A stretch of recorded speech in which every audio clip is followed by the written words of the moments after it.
Hey, well, here we are in my backyard. I live in Rodden, Quebec. I'm a city councilor here since 2002. This is my backyard, right? What you see back here, where everything is bare, that's the lake. It's Lac Pontbriand. Down there, you see my seaplane is there. I've been a pilot for the last 31 years. I have over 3,000 hours of pilot time. It's a seaplane that I had built on measure for myself, because every time when I'd fly a plane, I'd always say a certain type of plane, this plane is great, but I wonder why they didn't do this or didn't do that, or a certain instrument in a certain place. So I had this one built exactly to my taste. Every instrument is placed where I drew the dash, had it built like that. I go fishing, hunting, been up past Sheffield near Jacques. I've been there 11 times. So this basically is the backyard. A lot of fun. So what was it like growing up in a wrestling family? Actually, growing up in the wrestling family for me wasn't anything out of the ordinary, because I was born in it. So if you all of a sudden become involved in a wrestling family later in life, then it's something new. But like from the time I was a baby, my dad was a wrestler, my uncle was a wrestler, my great uncle was a wrestler, and there are some good sides, some bad sides.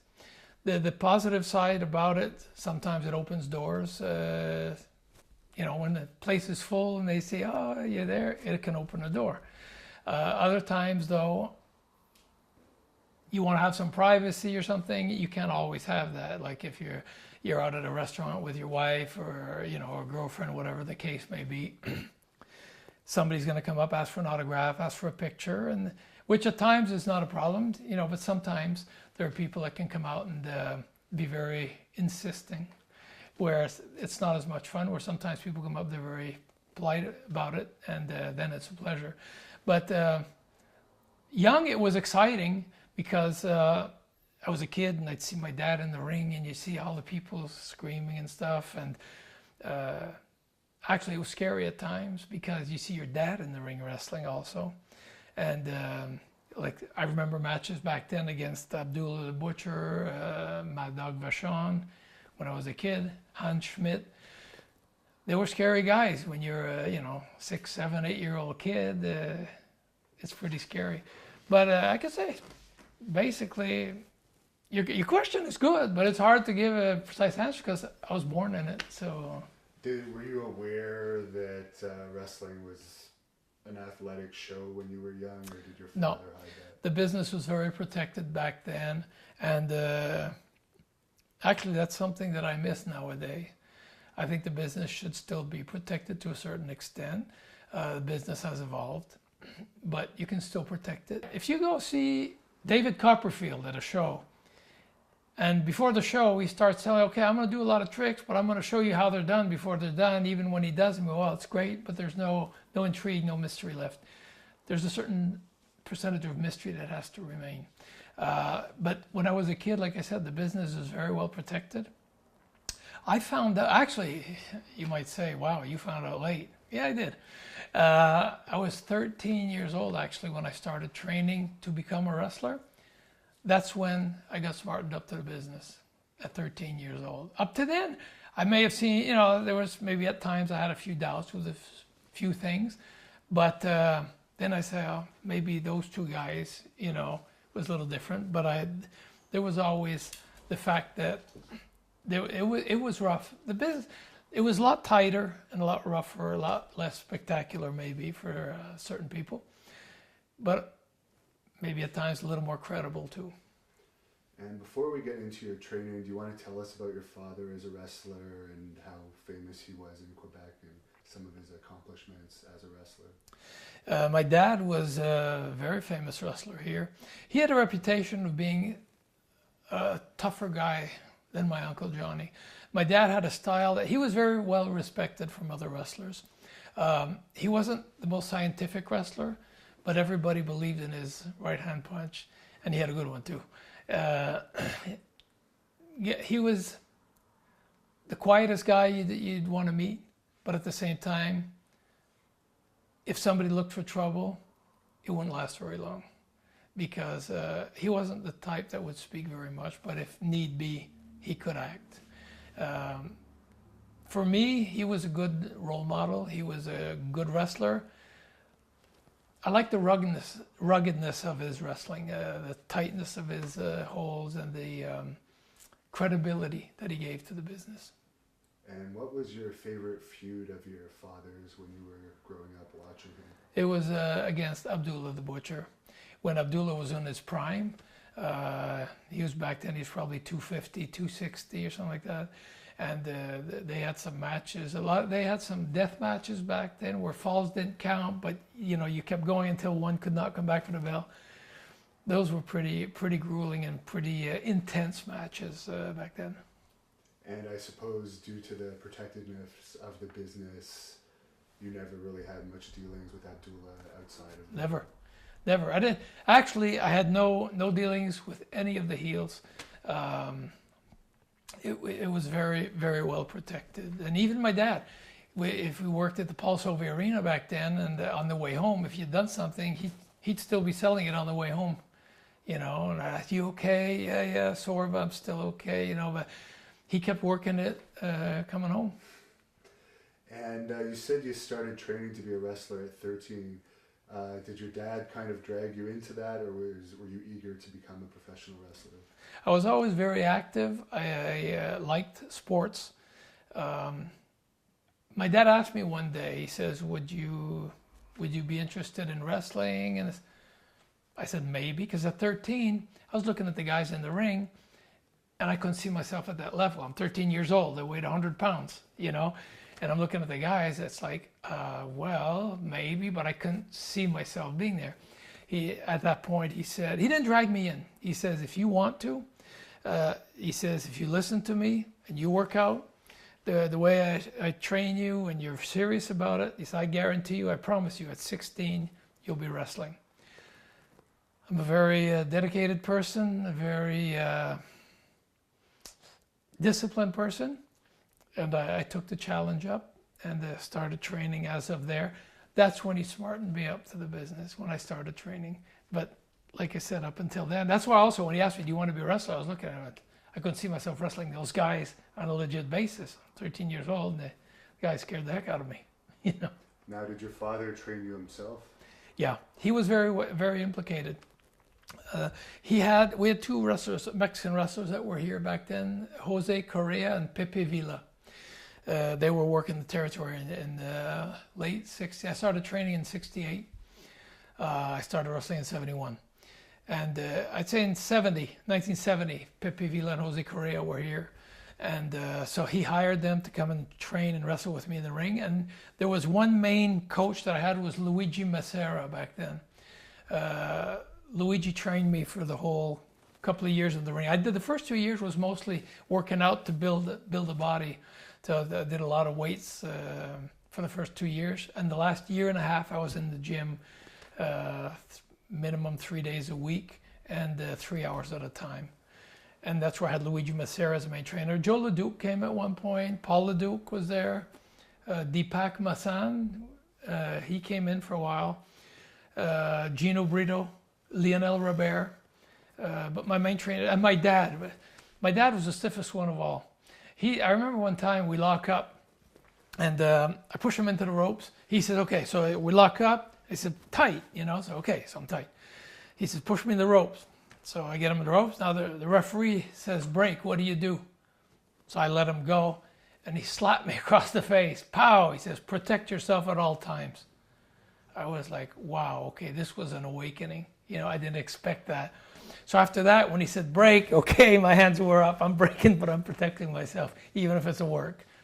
And at that time, the late 60s, early 70s, how successful was the Montreal territory? The Montreal territory was on fire. Back then, in the late 60s, Ivan Koloff was here, Hans Schmidt, Maurice Vachon. They were selling out the Forum. Actually, my uncle Johnny had... he set a record at the old Forum with Ivan Koloff. The territory was on fire back then. It was really good and very motivating too. On average, how many events were there a week?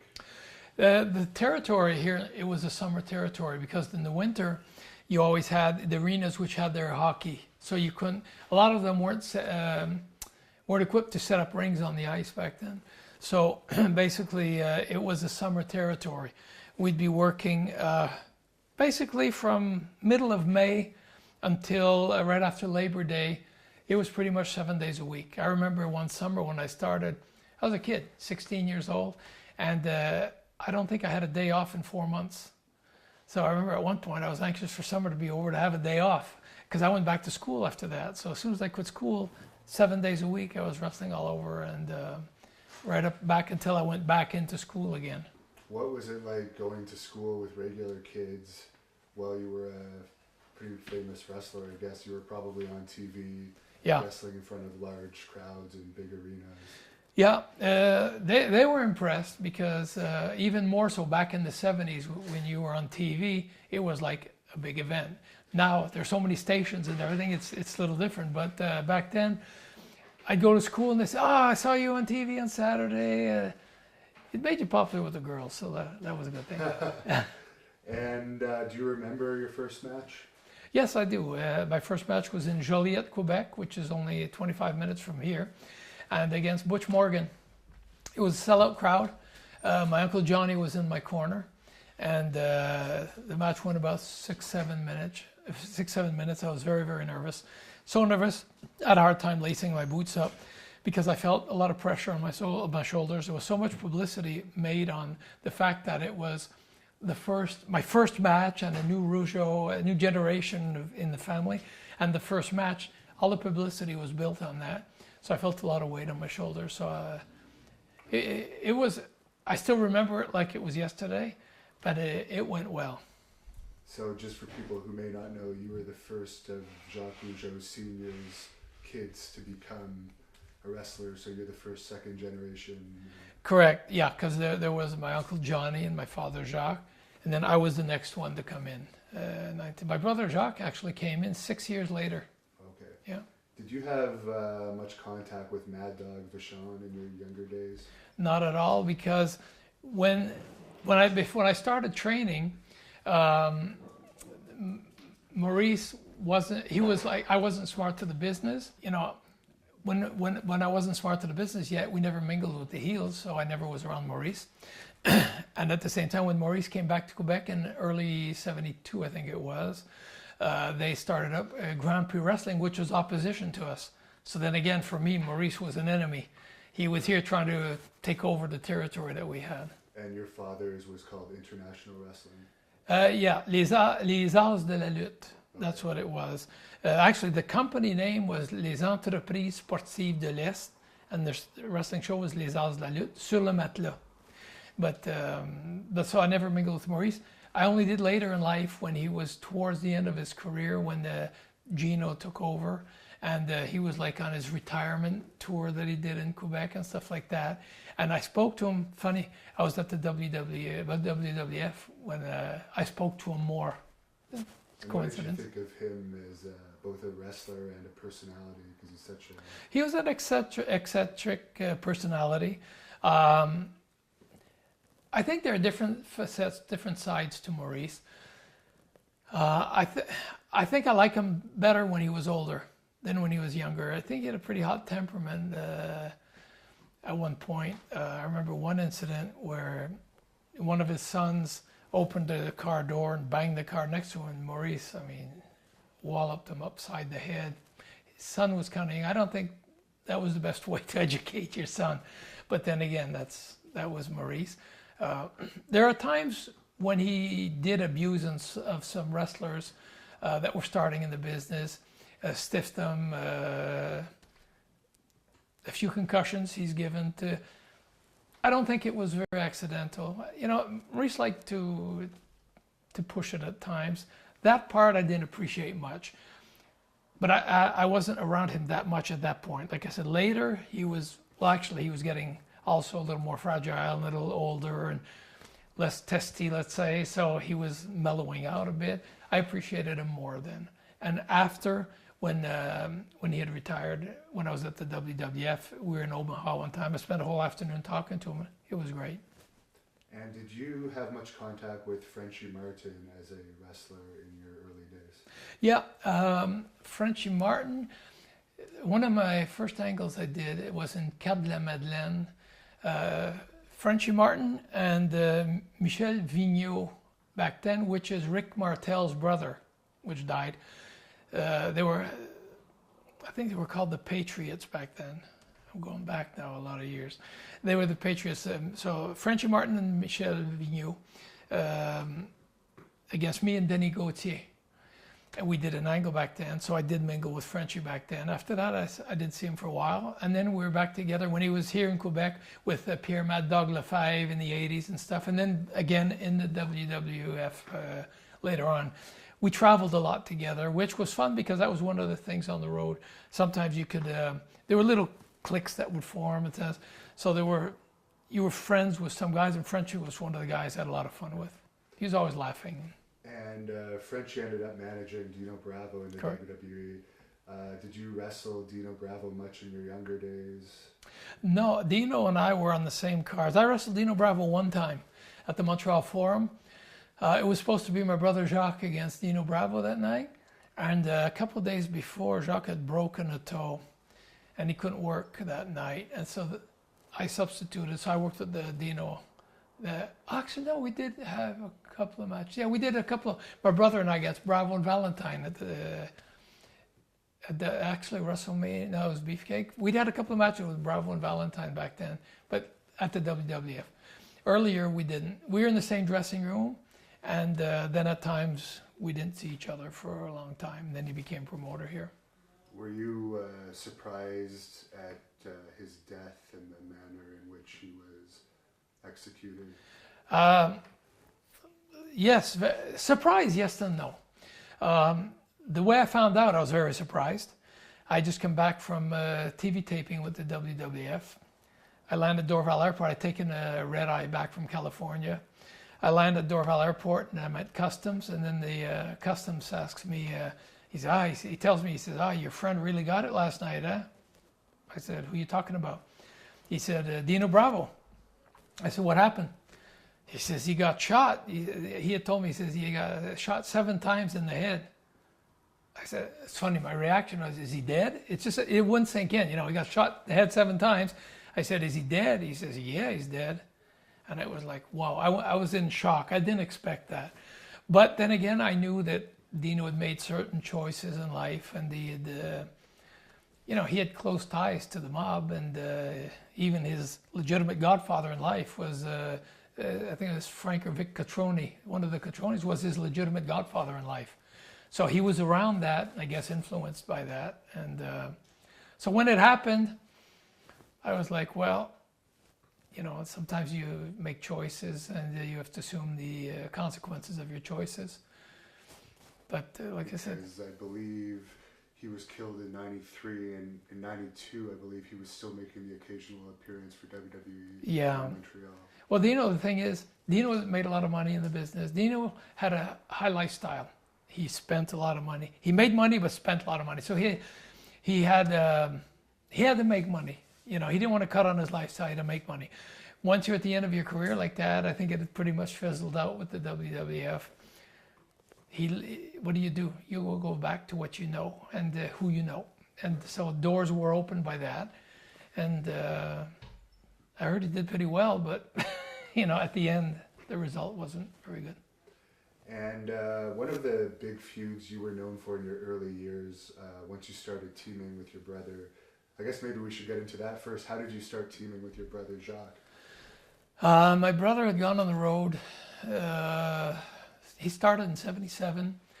He was skinny, had good qualities. He had good ring generalship. He understood the business, good ring psychology, but he lacked in size and experience also. You can understand the ring, but when you go out and try to tell a story, you don't necessarily have the tools to tell a story. So he left. He went on the road for about 3-4 years.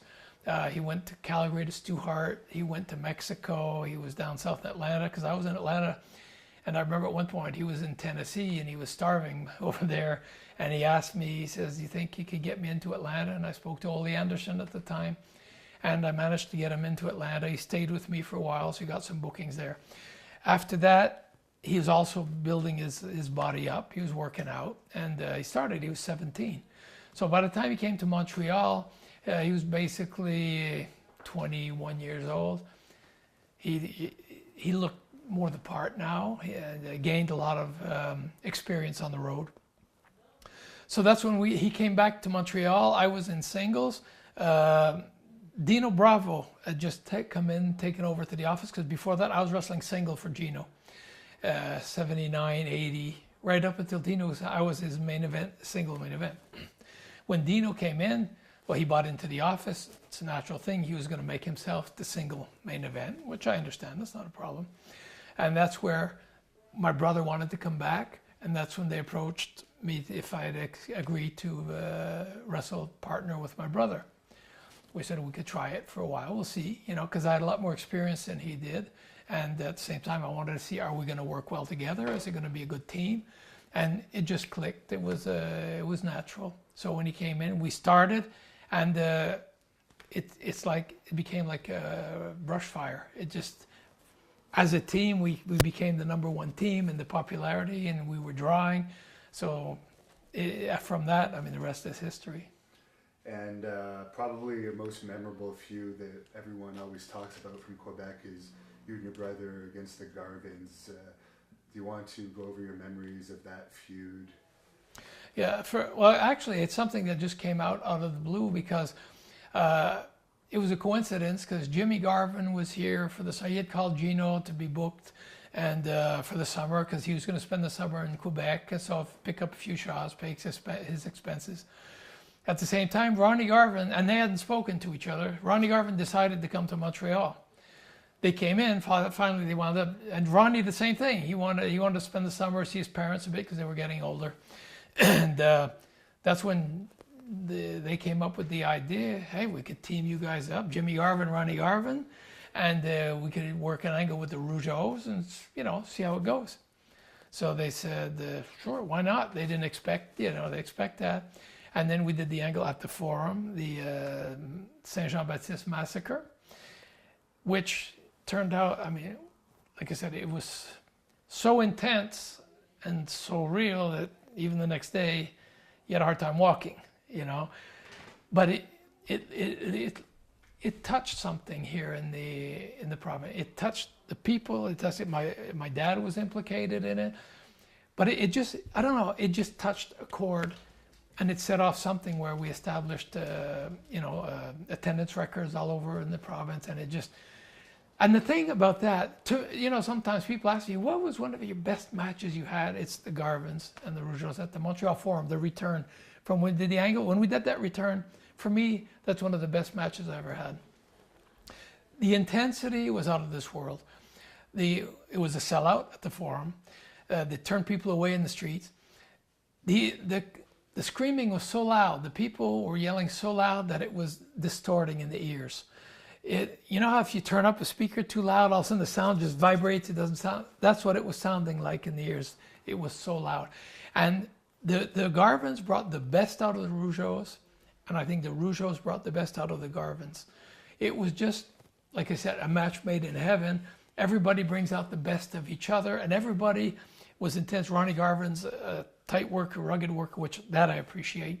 And I like to be that way too. Jimmy Garvin brought a compliment to Ronnie's style. I have my style, my brother compliments my style. So everybody complimented each other, and it came out with a winning recipe. Were you surprised when Ronnie Garvin went on to become NWA World Champion? No. For me, it was very deserving, rightfully so. He's very credible, excellent worker. He was in the right organization. At the NWA, it was different than the WWF back then. They were still, like Ted Turner would call it, still wrestling. Yeah. Well, Ronnie Garvin was a wrestler, and he fit into that mold. He fit into that type, and that's who Ronnie Garvin was. So he was. He was perfectly deserving of his spot as NWA champion. Too bad it didn't last longer, but like I said, in the business there are always politics, and there are reasons for that. But I wasn't surprised. I was happy for him. He deserved it. And you also had matches in Quebec against the Road Warriors, who were a very intimidating tag team at that time because they weren't trained very well, Right. from what I understand. Yeah. And they were taking a lot of supplements, had short fuses. Yeah. So what are your memories of those matches when they were still fairly green? They weren't the easiest guys to work with back then. A little awkward at times. But I didn't have many matches with them. Rick Martel, Dino Bravo had more matches with them. Even my brother Jacques and Arma had a few matches with them. I think I worked with them one time in Hull. But actually we had a good match. Tight, stiff match. But like I said, back then they weren't the easiest guys to work with. But I can't say I had a bad memory of it. They didn't rough you up or anything? No, they respected me.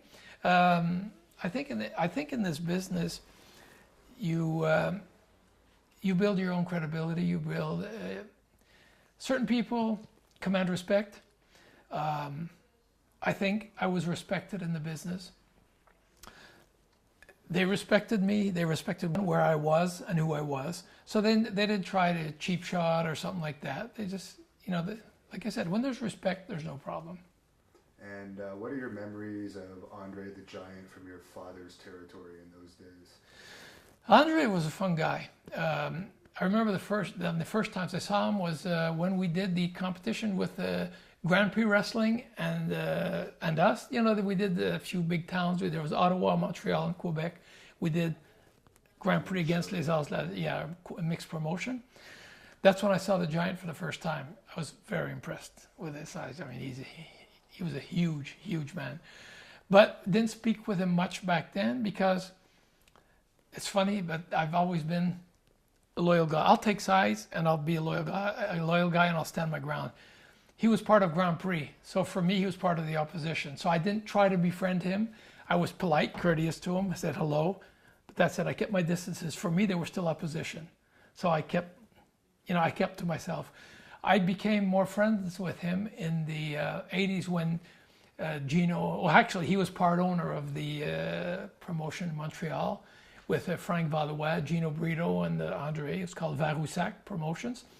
I befriended him more then, and then I appreciated him as a person. He was a real nice guy. And then in the WWF, we were on the road together also. We were in Australia together. My first tour of the WWF, he was there. And it was fun because we always spoke French together. So in a territory where nobody speaks French, it was always nice to have somebody that you speak French to. And he enjoyed our company also. Everyone always seems to have some type of insane drinking story about Andre. Do you have any? No, I know there are some. The thing is, the insane drinking stories, they're all true, But I never drank, I never smoked, never did drugs. So I never was a party guy. I wasn't around that. But I'd hear the stories the next day. I'd see him sometimes in the dressing room, though. Sometimes when we were in territory, it was very hot. We were wrestling in Arizona or something, and he'd have some beers before going in, But for him, a beer was like this big, Take a drink and put the bottle away. And we played cards with him. He enjoyed playing cards all the time. So we played cards together, and he'd have his drinks. But I didn't see anything eccentric because I wasn't around that. Now, you mentioned the feud between your father's promotion and Grand Prix. How Yep. intense was that feud in those days? Because I'm sure you were running a lot of the same towns, and it's obviously not good for business to have two promotions. Exactly. The thing is, Quebec is a great territory, but if you have two main promotions running the same territory, after a while there's going to be like an overexposure, and you're going to burn it out. And we had our TV, which was great because you're on once a week. You have your wrestling show, you build your angles, this and that. Then when Grand Prix came in, they were airing on the Channel 3 from Plattsburgh back then. They were airing on Channel 7 from Sherbrooke. They were airing in Quebec City. So now, at one point, you could watch 7 hours of wrestling every weekend on TV. It's overkill, saturation. So at one point, people say, why do we have to go to the shows? We can watch as much TV as we want until you get tired of it. So we knew eventually one office has to die. So basically there are two offices. So there's 50-50 chance it's going to be you, it's going to be him. And at that time also, what made it more intense, see, the thing was, there were guys that would jump camp. They would switch. They'd go from, like the Ledukes, they had switched from us to Grand Prix Wrestling. But see, when they came in, they were big names. There was Edward Carpentier, Killer Kowalski, the Vachons. They had different wrestlers came in. They said, oh boy, some people jump ship. Some guys will do that. Some guys will do that. Not everybody, but some guys will do that. At that point, you were guys that were built up that all of a sudden jump ship. You're losing some of your main draws, this and that, which are going opposition at one point. At one point, there was my dad and myself left as top baby faces to draw. You're getting down to a skeleton crew here. So my dad and I, and then you have the guys that were middle card and preliminary underneath. Eventually, you got to have more guys than that. But our main guys had jumped. Even Dino went over to Grand Prix, and Bravo had gone on, the Dukes. So that's what made it very intense and very, it makes it personal at one point, because that's your own business, your own livelihood, and they're trying to kill your business. So, it got pretty heated up. And then there was the incident with Dick Taylor back with my dad back then. Dick Taylor, we'd built up, was our main heel. And we'd built up where my dad was going to be wrestling Dick Taylor at the Montreal Forum, and they had done a hell of an angle, this and that, and it was going to draw. Word came back to us that Dick Taylor was not going to show, and he was switching over to Grand Prix. That would hurt, because you get to the Montreal Forum, you sell out, and your heel's not there, and he goes to the opposition on top of it. And then a week before that, a couple of weeks before that, my dad was in Lauson, Quebec, the other side of Quebec City. He was supposed to wrestle Dick Taylor. Dick Taylor didn't show up that night. And we'd had the word that he was switching. So anyways, my dad found out where he was that night. Found him, beat the crap out of him. He had over 200 stitches in his face. He was in a coma for like 3 days. Actually, it was pretty nasty. And I remember that night, because I was asleep, my dad came and he woke me up and he said, Raymond, I woke up, what? And he says, if Dick Taylor planned on going opposition, he's not going now. And I looked at both his hands were full of blood. I was like, okay. So Dick Taylor was gone for a while. Actually, even put criminal charges against my dad, which eventually were dropped. He didn't pursue with it, because little did we know that they were looking for him in the States for arson. So maybe it's better that he forgets that. And you brought up that you wrestled in the Atlanta territory for, yep. I guess, Jim Barnett. Yes. And you even brought up Ole Anderson's name. Now, he's a pretty controversial figure. How was your relationship with Ole Anderson? I had a great relationship with Ole Anderson. He was the booker when I went to Atlanta. Actually, I'd been approached a couple of times by Jim Barnett back then if I wanted to go to Atlanta. And I didn't really want to leave here. Things were fine. At one point in the mid-'70s, 1976 exactly, Steve Parody had bought over the office. The business was down. He bought the company. So he was going to be the promoter, but one of the conditions was that I worked for him, that I stayed for him. He had a reputation back then at times of having checks that bounced and stuff, and I told him, look, I said, if one check bounces, I'm gone. He says, no problem. Well, lo and behold, 2 months later, check bounced. And I said, that's it, I'm not going. He had a show a couple of days later. I had the gate seized. He couldn't get his the money. And I said, when you pay me what you owe me, I'll lift my the seizure on the gate. So anyways, I got my money. After that, I told him, I said, I'm never working for you again. Then, like I said, I was 21 years old. I need to work and I want to wrestle. And so I said, well, maybe it's time to call Atlanta. So I called Jim Barnett. They gave me a starting date 3 weeks later, headed to Atlanta. Ole, hey, I have nothing to say against him. I know some guys don't like him. Some guys have different things about him. Personally, I wrestled Ole probably 50 times. Great matches. He was a good wrestler, respected me. I respected him. And I have nothing bad to say about the guy. I had a good relationship with him. And what was your favorite memory of wrestling in that territory? My friendship with Ricky Steamboat. Rick Steamboat was the starting in the wrestling. He'd only been wrestling 6 months, 8 months. And he left Minneapolis, went to get experience. They sent him to Atlanta. And him and I became best friends in Atlanta. We worked out together every day, traveled together. You know, we had good times. We were, you know, both single, had different girlfriends in Georgia. You know, it was a great time. I had a lot of fun. He was a super nice guy. We both had cars. We loved to play with our cars back then too.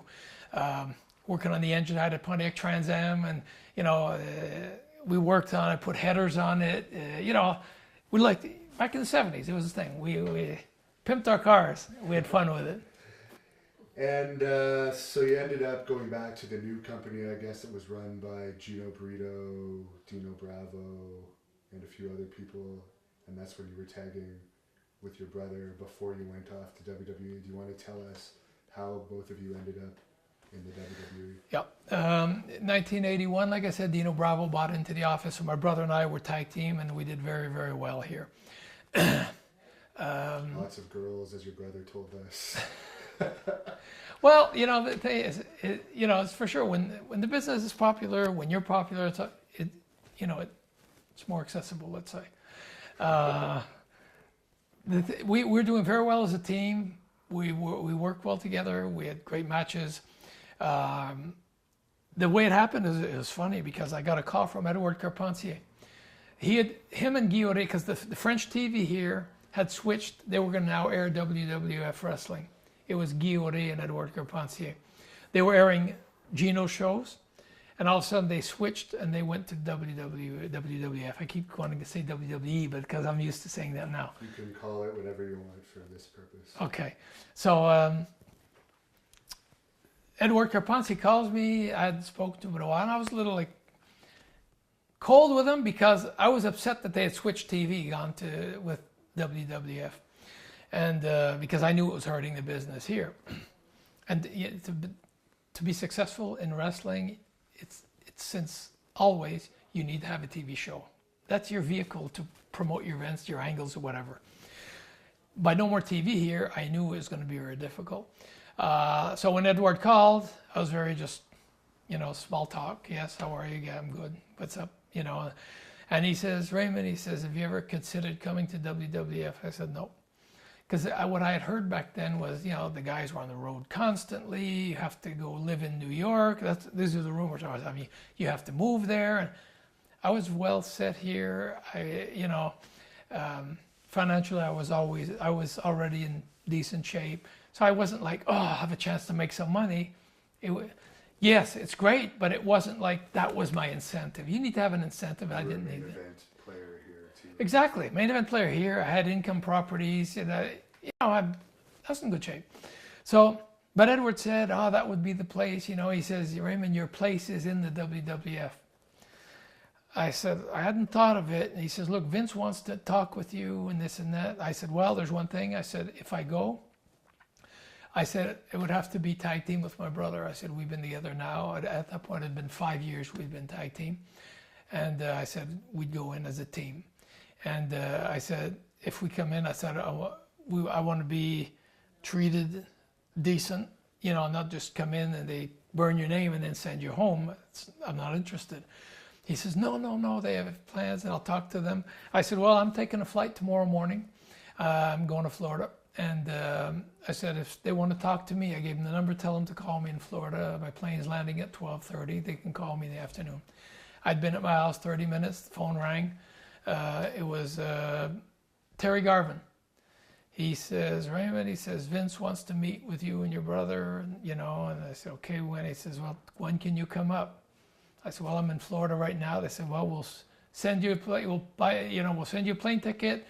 So we worked it out like that. My brother flew in from Montreal, I flew in from Florida.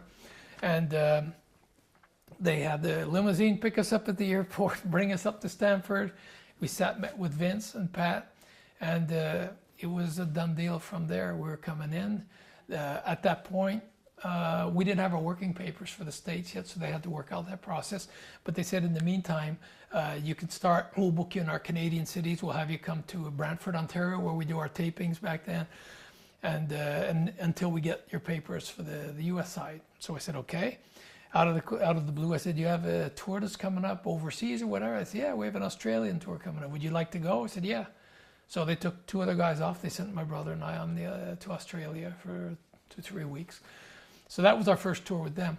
The only thing is, I said, okay, and I remember Vince had mentioned back then, he says, look, if you're not comfortable, because I said, it's going to be awkward, because I said, in Montreal right now, you know, but I said, what I want to do is I want to go to see Dino in person, I want to tell him in person, and I want to give him a decent notice, because, you know, he's already has shows advertised and stuff, and I don't want to just disappear, because Vince says, if you're uncomfortable with it, he says, look, we'll put you on the payroll right now, and you could not have to go to any of the shows. I said, no. I said, I've always respected Dino.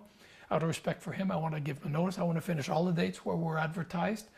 And then after that, I'll finish. So Vince respected that also. He says, fine. He says, because I know it's going to be awkward. Came back when I landed in Montreal. Actually, I flew back to Montreal from New York with my brother. We landed, went straight to Dino's house. I called him. I said, I want to talk to you. I went face to face with him and explained this opportunity's there. And I said, you know, in a career, it's hard to turn down, you know, something like that. Even Dino said, if you told me that you said no, he says, I'd be upset with you, because you can't turn something down like that. He says, as much as I don't want to lose you guys, but he says, as far as career move, you can't say no to that. On that level, you have to go. And he says, I'm happy for you. He says, I'm sad for me, but I'm happy for you. And he says, you know, not a problem. I said, I'll finish all my dates. And after that, don't book anymore. I'll just finish what's advertised. So he says, not a problem. That's what happened. And when you first started with WWE, what was the main difference you noticed from the Quebec dressing rooms to the WWE dressing rooms? The lack of camaraderie. Because let's say when you're in a smaller territory, like we were here, everybody knew each other. You come in, everybody talked to each other. When you got there, it was more like everybody for themselves. Everybody, I'm not saying everybody, because there were little cliques.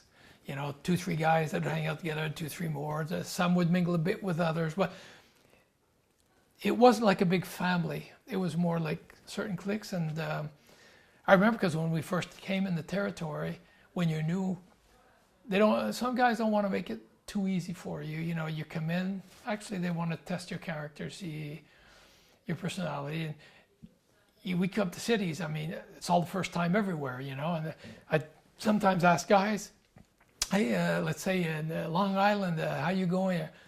Oh, well, we're driving out, you know, could we get a ride with you? Because, you know, New York is a complicated area when you're not used to it, you know, all the freeways, interstates, this and that. And we're in Newark, so we have to go to the Nassau Coliseum. So when you're not used to it, it's not that easy, and you're just coming in, you don't want to be late, the traffic, whatnot. So we try to hook up a few times to get some lifts with some guys. You know, we'll split the expenses, whatever. But they always had a good reason for not wanting to give us a lift. So it didn't take long. You know, after a couple of weeks, you say, okay, it's everybody for yourself. And so my brother and I, we'd do our thing. So it was the lack of camaraderie. Like I said, when you come in, it takes a while before you get established. Before you come in, some guys won't even say hello to you. That's okay, you know. But that's the main difference that I noticed. Where in a smaller territory, you come in and the guys, hey, how you doing? And they'll introduce yourselves. When you come in there, guys don't even look at you. Until you became a regular and you've built a name for yourself, then all of a sudden now they have more respect. Now you're somebody. But the new guy that comes in, he has to go through the whole thing. And you came in as baby faces, and I just want to name some of the people you feuded with, and if you could just give me memories of the feuds. So you feuded with the Hart Foundation when you were baby faces. Any memories of that? Yeah, actually, I enjoyed working with them. They were good workers. Brett and Neidhart, they complemented each other well. Also, we had some excellent matches with them. Actually, they were even putting us on last most of the nights because it finished off the card real well. And the only problem that we had with that at times was that being from Quebec and speaking French, there was always a percentage of the population that didn't want to like us because of that, you know. So when there were times, the Hart Foundation were heel, were baby faces. When we come in the ring, we'd have, at that point, let's say 20% of the people that would boo us, just because we were from Quebec and we were French. And those people would cheer for the Heart Foundations. So instead of being 100% heel, they were 75% heel, 25% babyface. We were 75% babyface, 25% heel. As the match progressed, we'd wind up at the end of the match, we were completely babyface, but we had to work for it all the time. And eventually, the percentage even changed more, you know. But we had good matches. I enjoyed working with them. And were you surprised at all at Bret Hart's later success as a singles wrestler? Surprised, yes and no. You know, in this business, everything is timing. Bret was as good a wrestler when he was working with us as the Hart Foundation as he was when he became a babyface, a single babyface, and became WWF champion. The thing is, the timing was everybody was jumping ship to WCW, so Vince, he had to create his own superstar. He knew the talent Bret had. He knew the capabilities that he had. So that's where, at that point, he decided to invest into Bret, you know, to be the flagship for his company. So I wasn't surprised. I just thought, I found, what I said, for me, I just thought, right time, right place. The right guy, but right time, right place. Because if those guys have never left, he probably would have stayed at the level where he was. He would have maybe gone Intercontinental Champion, but that would have been probably it. But all of a sudden, it was empty on top. What do? Build Bret Hart, build Shawn Michaels, you know, stuff like that. And Bret ended up developing a little bit of an attitude. Was there any glance of that attitude in those younger days? No. He was fine. I remember when we came in the territory, like they put us over for like 6 months straight. That got to him after a while, you know. That was getting to him a little bit, which is understandable. I mean, everybody has ambitions, and when night after night you're putting the guys over, it plays on the morale a little bit. You say, where are they going with us? What are they doing with us? You know.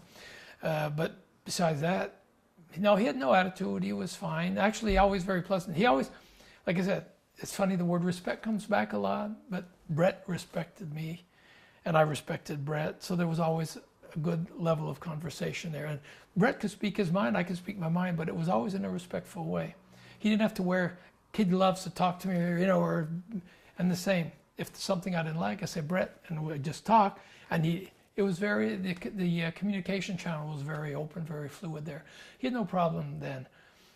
Just later on, you know, when he became champion, then there were a bit of problems. And we'll come back to this, but while we're on the subject of Bret Hart, I know you were there for the infamous Montreal Screwjob night doing the French commentary. Right. Do you have any thoughts on that particular night since you were right there? Yeah, I was at ringside. When it happened, I knew Bret was going to WCW then. Like I said, everybody has their own version of it. And I heard a version from the office, and then I heard a version that came from Bret's side, which is not exactly the same version. I understand both people. The only thing is, in this business, there's always somebody that's going to help you get to where you are. When guys were putting Bret over to make him the champion, to make him what he was, at one point, the company made him a lot of money, gave him credibility, made him famous. You know, Bret Hart became a superstar. My vision of it, my vision of a situation like that is, once that happens, he's leaving. He already had a contract signed with WCW. He was set. Do them the favor of leaving the correct way. But there was heat between him and Shawn. He didn't want to drop to Shawn. For me, that's not doing the right thing. Vince made him a millionaire, made him a lot of money. Do the guy a favor, drop the belt so at least he can continue working on his business. And you're already set anyways. So I didn't agree with that part, but maybe Bret's version will be different. Maybe he said Vince lied to me and whatever. I don't know the truth what that is. The only thing is, when that happened, I was doing commentary, and what I was expecting to happen wasn't happening. You know, the match goes on, and then the finish, especially with the sharpshooter, I was like, wow. And then the bell rang, you know, came ding, ding, ding. I remember looking at my co-commentator, and I took the mic away, and I just told him, I said, Bret just got screwed. I remember telling him that. And he says, you think so? Yes. And then I saw the heat that went on with everything that happened after that, and I told him, he's pissed, you know. So like I said, Vince did what he had to do for his company. I respect that. The other side of the story, I don't know. The only side I got was that Vince didn't want to drop the belt to Sean. He was deciding. See, the thing is, he didn't want to drop it to Sean. The version I got was he was willing to drop the belt, not to Sean. What if he would have worked with guys and they would say, I'm willing to put somebody over, not Brett. Vince's plans was to go with Brett. So now his plans was to go with Sean, work with him. You know, even if you don't like the guy, I've worked with guys I don't like before, you know, and I was professional about it. So I think you have to put your personal issues aside. It's for the business. In the dressing room that night, did it seem like most of the boys were on Brett's side, or was there divisions? Yeah, my view of it, it was divided. Because a lot of guys that were not going to WCW thought Vince did the right thing. They said he has to protect his company. It's his business, you know, he has to look. So they were happy, and some guys were saying, you know, Brett was wrong. He got a hell of a break. He owed it to Vince, you know. But then there were guys like, there was Jim Neidhart, Bad News Brown, the British Bulldogs. They were all close to Brett. They just took Brett's side, which is, like I said, that's fine. But it was divided. It was divided. And back to you being a babyface tag team, you also feuded with the Dream Team in the WWE, Brutus Beefcake and Greg Valentine. What are your memories of working with those two? There was good and there was bad.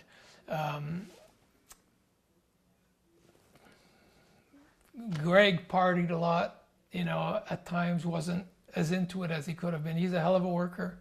You know, he was a hell of a worker. And I don't know, sometimes it's like he wasn't there. You know, he's a... We've had our own dealings with Greg in this company, and he seems to have almost dual personalities sometimes. Yeah. So basically that was an issue of I think the reliability and stuff like that of him showing and not showing, or being up to par for the match or whatnot. But I had a lot of good matches with him. Beefcake at times was a little funnier. I mean, when I mean funny, not funny, haha, just little. Because at sometimes, for a while, they were putting us over also. And I think it bugged Beefcake a little more than it did Greg back then. So at times it was a little, didn't want to cooperate as much or something like that. So I remember at times there was a little bit of tension there. And what about working with the Moondogs? Yeah, that it was funny because the spot, this was Larry, Larry. Was he from Memphis? Yeah, Larry Lathan Yeah. was his name. I met him in Atlanta when I was there. Had great matches with him, a great guy. He was in, when we came into the WWF, our first tour when we did in Australia, where we just came in, we worked with the Moondogs pretty much the whole tour. They put us over every night, and I think he was pretty upset about it. I was like, and all of a sudden he developed an attitude about it, and even at one point there was heat. They came up, and he came up with an attitude. It was like, whoa. You know, Randy, his partner, super cool, super nice guy. Larry, at one point, I was surprised because in Atlanta he was a super nice guy. All of a sudden he wasn't as nice anymore. The business gets bigger, sometimes personalities change. And you also feuded with Jimmy, Jack, and Dory Funk Jr. What was it like being in the ring with Dory Funk, who's now considered kind of a legendary wrestler? Even then, he'd already been NWA champion. Yeah, I don't think we could consider him a legend. He is a legend. It was an honor to be in the ring with Dory Funk. Jimmy Jack also followed in the same steps. I don't know if we could say Jimmy Jack is a legend, but I mean, he filled his spot well in the matches. He did a hell of a job in the ring. He was a hell of a worker. But I could say Dory is, when you can say, yeah, I worked with Dory, that was let's say a feather you can put in your cap. It was impressive. And after a while, I guess after about 2 years, you ended up turning heel. Do you want to explain in more detail what led to that? Obviously, you were mentioning earlier the fans in the U.S. weren't really accepting the French Quebec tag team as baby faces.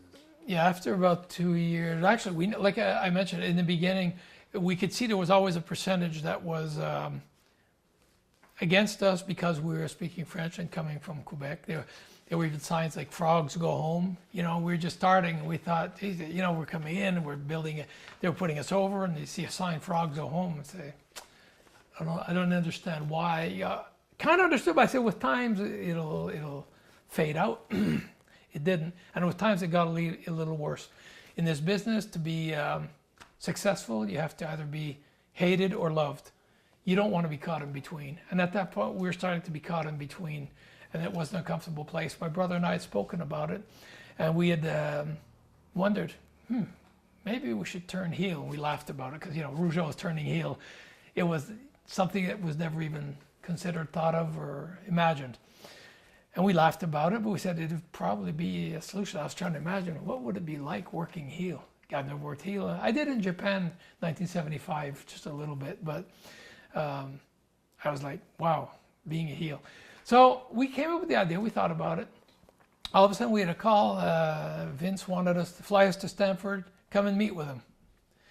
We didn't know why, but so we flew to Stamford, we went and sat, and how you doing guys? Start talking, you know, and, we had a good rapport with Vince. He says, how would you guys feel about turning heel? My brother and I looked at each other and we laughed. Because we said, Vince, we talked about this 2 weeks ago. And we were like, wow, now that you come up with this, because he was aware of the same thing, you know. Vince is a genius about his business. And he could see where it was going, and he could say, I could do a lot better business. They'd be a lot more successful worldwide as heels than trying to keep his baby face just for Quebec. So I started mentioning, I said, wow, it's like, okay, this is starting to get real now. You know, we just toyed with the idea. And we said, how would you see it? How would we change? You know, and this and that. That's where he came up with the ideas of the little American flags. And you go on interviews, and like we started to do, and say how much we love the United States of America, this and that. Was the Brother Love show the first show where you really turned? It's one of the first shows. Yeah, I'd say it's one of them, yeah. We started slowly, because Vince, he said, when do you want to do this? He said, we're going to do it gradually, over 2-3 months. Okay, how do you plan on doing it? That's what he says. You're going to start with the interviews like how much we really love the United States of America, and, you know, oh boy, and really, you know, milking it and putting it on, laying it on thick. He says, I said, you serious? You're going to say they're going to hate us because we say that we love them? He says, the way you're going to do it, and you keep saying it's like you're trying to cram it down their throat, they're going to say these guys are full of crap, you know? And I said, okay. I had faith in him, and I said, okay. And he says, you'll have 2 little American flags. I said, yeah, but that's going to get heat. Yeah, because of the size of them. You know, he coming in with their little flags. He said, they're going to say, those obnoxious, 2 SOBs, whatever. So I said, okay. We said, let's go with it. I said, hey, Vince, how about, and he says, well, I want to add something to your name. I said, call us the Vince McMahon. So as a joke, because we said, if you give us that name, you're going to have to push us, you know. But he laughed, and he says, no, he says, we'll call you the Fabulous Rougeau Brothers. I'm like, okay. I thought, in the beginning, it's funny, I thought it was kind of soft. The Fabulous Rougeau Brothers, little American flags. We love the United States. Wow, they're going to hate us. But he says, trust me. We did it, and within, I'd say 6 months, we were the most hated team in the WWF. So he was right. He was right. And even in our matches, even when we came in, the American flags, this and that, he didn't want us working heel. We kept working his baby faces. Once in a while, a little easy way out or something. But then the people get pissed. So we'd be working with the Killer Bees a lot. So it'd be babyface matches. But at one point, we just like, you know, they like out wrestle us a bit. And then at one point, whoops, we get to the rope to get out or something. And then, the people were upset, you know. We turned like that slowly, and over a couple of months, then we started turning more and more heel, you know. But he says gradually. And at what point in time was the song created that is considered one of the greatest wrestling songs of all time? Depends, I guess, who you talk to, but I liked it personally. I loved it. It was not long after that. At that point, also Vince said, we need to get music for you guys when you come in, you know, and. Okay, what song, you know? But at one point with Jimmy Hart, because we were Jimmy Hart back then, Jimmy Hart, he loves to create. He's a super guy. He's always thinking, and he's always looking out for his team. What could we do better? And what could we... And he says, guys, he says, what if we built a song together, and, you know, and he said, I could write the music and let me work on something and then we'll put some input. And so it was, like I said, it was the idea that we'd make our own. Say, can you guys sing? Vince said, can you guys sing? Can you hold the note or something? But, you know, I wouldn't be Frank Sinatra, but, you know, basically, yeah, some people can sing zero. We could sing maybe 20%. We could do something. He says, it'd be cool if you guys did your own song, you know. So basically, that's how it started. And then with Jimmy Hart, we were on the road, and we'd be writing lyrics, and, you know, he wrote the English parts. And he said, you know what would be fun? He says, we put some French in it, and in the French side, you're like mocking them and, you know, nagging or digging them, but a smile, you know. So, and like in English, we don't dig them at all, or anything, but in French, we say, you know, in the world they're the worst, and, you know, and this and that, but we're all American boys. So yeah, it's great. So it was tag work there. There was my brother, Jimmy Hart, myself, and you had Jim McGuire also that was writing the music and playing instruments. That's how it all came together. And then we went to Memphis to do a photo shoot and this and that, because eventually we were moving to Memphis. And I never knew why Memphis. But anyways, we went to Memphis. I think there's a lot of heat with the rest of the country with Memphis. I don't know. Yes, Jimmy Hart's from there, who knows? There you go. Yeah. So, but we went to Sun Studio Records. That was fun. Actually, we did photos in front of the Memphis Bell on Beale Street and this and that. Sun Studios, where there were pictures of Elvis recording in there, Johnny Cash, and the fabulous Rougeau brothers. But it was fun being in those same studios as those guys. And we recorded it one afternoon, and then we flew back and went to work. And that was the history of the song. That's how it came out. Was it your choice to have Jimmy Hart as a manager, or was that Vince McMahon's idea? That's Vince's choice. Vince is the one that said, I'm going to put Jimmy Hart with you guys. I had no problem with that, because I knew how Jimmy was devoted to the people he worked with. He's reliable, on time, devoted. After the match, you could stay till 1 a.m. talking about plans. We could do this, and he'll be there till 1 a.m. It's not like, hey guys, tired, I'm going to bed.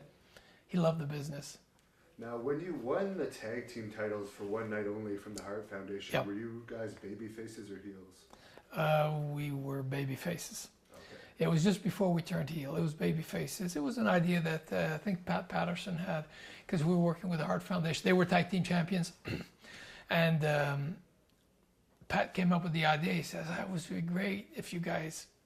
Oh, wait, no, we were heels. Jimmy Hart was with us. We were heels. It was not long after we turned heel, because now the Hart Foundation were baby faces, and then we turned heel. So Jimmy Hart was with us. We were heels. And Pat came up with the idea that we could cheat and win the titles, and then, you know, they could overturn the thing and give it back, because they were booked in an angle going with Demolition and all that, so they couldn't have the belts dropped then. So basically, it was an idea. So the plan was never to have you as champions. It was. They wanted to do it at one point towards the end of when I wrestled. Actually, when I gave my notice, it was SummerSlam '89. I went to see Vince. And I'd been thinking about it. It'd been 3-4 months. I'd been thinking about it, that I wanted to retire. It was a road that was getting to me. And also a lot of injuries too, because the schedule was hectic. It was worse back then than it is now. Right now they still say they have a hectic schedule, but what we had back then was insane. At one point I got home 3 days out of 41. So, you know, but it was like that all year round. After WrestleMania, I had 2.5 weeks off, and that's it the rest of the year. I got to come home here 5 days a month, not consecutive 5 days. My first day off, I could be in Houston, Texas. That's my first day off. I come here, I get home at 6 at night. That's my first day. I got 2 days left. I'm gone for another 2 weeks. It was like that all year round. And so the injuries, they add up. Being on the road all the time gets to you. And I just didn't have the financial motivation to want to do it anymore. I didn't need it anymore. So when I gave my notice to Vince, in March, I remember saying 50% chance I'll be done by September, but 100% chance I'll be done before Christmas. Because I'm not an impulsive person, I think it out. And I waited. In March, I knew I was going to end that year, but when, I didn't know. I gave myself until August, 5 months to think, is it just a phase I'm going through, that I'm just tired now of being on the road, and all of a sudden I'll get over that feeling and just want to keep on going? Because our careers were going well. We were with the Rockers, we were making money, everything was, things were great, and I wanted to leave. It's like there's something, by August, after SummerSlam, the next day we were taping, and I wanted to meet with Vince. My brother was with me. We had spoken about it and all that, and went to see Vince. We wanted to give him a notice. Vince says, "What? You guys can't leave. I haven't started. I haven't even started what I want to do with you guys." And I explained to him, Vince. I said, "It's not a matter of money. We're not trying to negotiate." I said, "The only thing I have to say to you is thank you. Thank you for the opportunity. Thank you for everything. It's been a hell of a ride. I just want to go home." But I gave him a 3-month notice. I gave him till after Survivor Series. We're at SummerSlam. So he could bring in a new team, fade us out, bring a new team in. He doesn't have any void in his show. And he was like, "Give me a week. I'll make you an offer you can't refuse." I said, "Vince," he said, "Give me a week. Give me a week." He wanted to make us champions. He wanted to he offered us the moon to stay. I said, "Vince, if you would have told me this a year ago, I would have been thrilled. Now I'm not there anymore. I just want to go home. Just hear me out. Give me a week." I said, "Okay." That night I couldn't sleep. I went to bed. Every time I'd manage to fall asleep, I'd wake up and I kept dreaming I was on the road again. I said, "How come I'm still here? I wanted to go home." The next morning I called the secretary. I said, "Please talk to Vince. Tell him I just want to say thank you for everything. I just want to go home. Ask him to respect that." That's when he came up with the idea. He said, "Pat Patterson, I have to find a way to keep him." And that's where they came up with the TV commentator and announcer and stuff like that to keep me implicated. And you mentioned the Rockers. Do you want to tell us about that feud? Because that's probably your most memorable feud as the Rougeau brothers. Yeah, fabulous Rougeau brothers. Fabulous Rougeau brothers. Yeah, now the feud with the Rockers, that was great. Everybody knows what kind of worker Shawn Michaels is. Marty Jannetty is a great worker in his own right. When they came up with the angle with the Rockers that we did with the megaphone and all that, we had discussed it and worked it and fine-tuned it until we did it, and it just worked out perfect. Shawn's a hell of a salesman. I mean, and hit him pretty solid with that megaphone too. And we knew that because that's the angle. If we miss it, that's it. So I told him, I said, "Don't worry." He said, "Oh, just do what you got to do." So we nailed him with it. It was pretty good. And that's where we're official. I mean, the people hated our guts. Had death threats and everything. It was great. And you were actually main eventing a lot of shows with Yep. that match. Yep. And having the first Iron Man matches in WWE history, which were then called marathon matches. I guess. Correct. Yeah. You want to tell us your memories of those marathon matches? Back then, Pat Patterson was booking the territory with Vince. He was doing a lot of the matchmaking. I had a lot of matches with Pat Patterson. I had some hour matches with him. And at one point, I had spoken to Pat. I love to work in the ring. I told Pat, I said, one thing that would be, I said, with these guys, I'd like to work some long matches. Because a lot of matches were 10 minutes, 12 minutes, 14 minutes, I said, I'd like to work some matches. I said, it would give the business credibility. It would give the wrestlers credibility because they said, damn, these guys are good athletes to be able to go like that. I said, I'd like to be able to have some long matches with them. So he said, that's where they came up with the idea of the marathon match. I said, what is that? So he says, we'll go 1 hour. And I was like, okay. And I like that because I've done many hour matches before. And my first one, I was 17 years old, my first hour match. So I liked the idea. And with them, I knew it was going to be fine. And so they booked a marathon match. At the end of the hour, the team that had the most falls wins. At the end of the hour, it was 1-1 in the falls. We go into sudden death overtime. Then we just play by ear. It could go 10, 15, 20 minutes. We went as long as 20 minutes after. We like an hour and 20-minute match. We were on last for that, evidently, because it was a hard match to follow for other guys.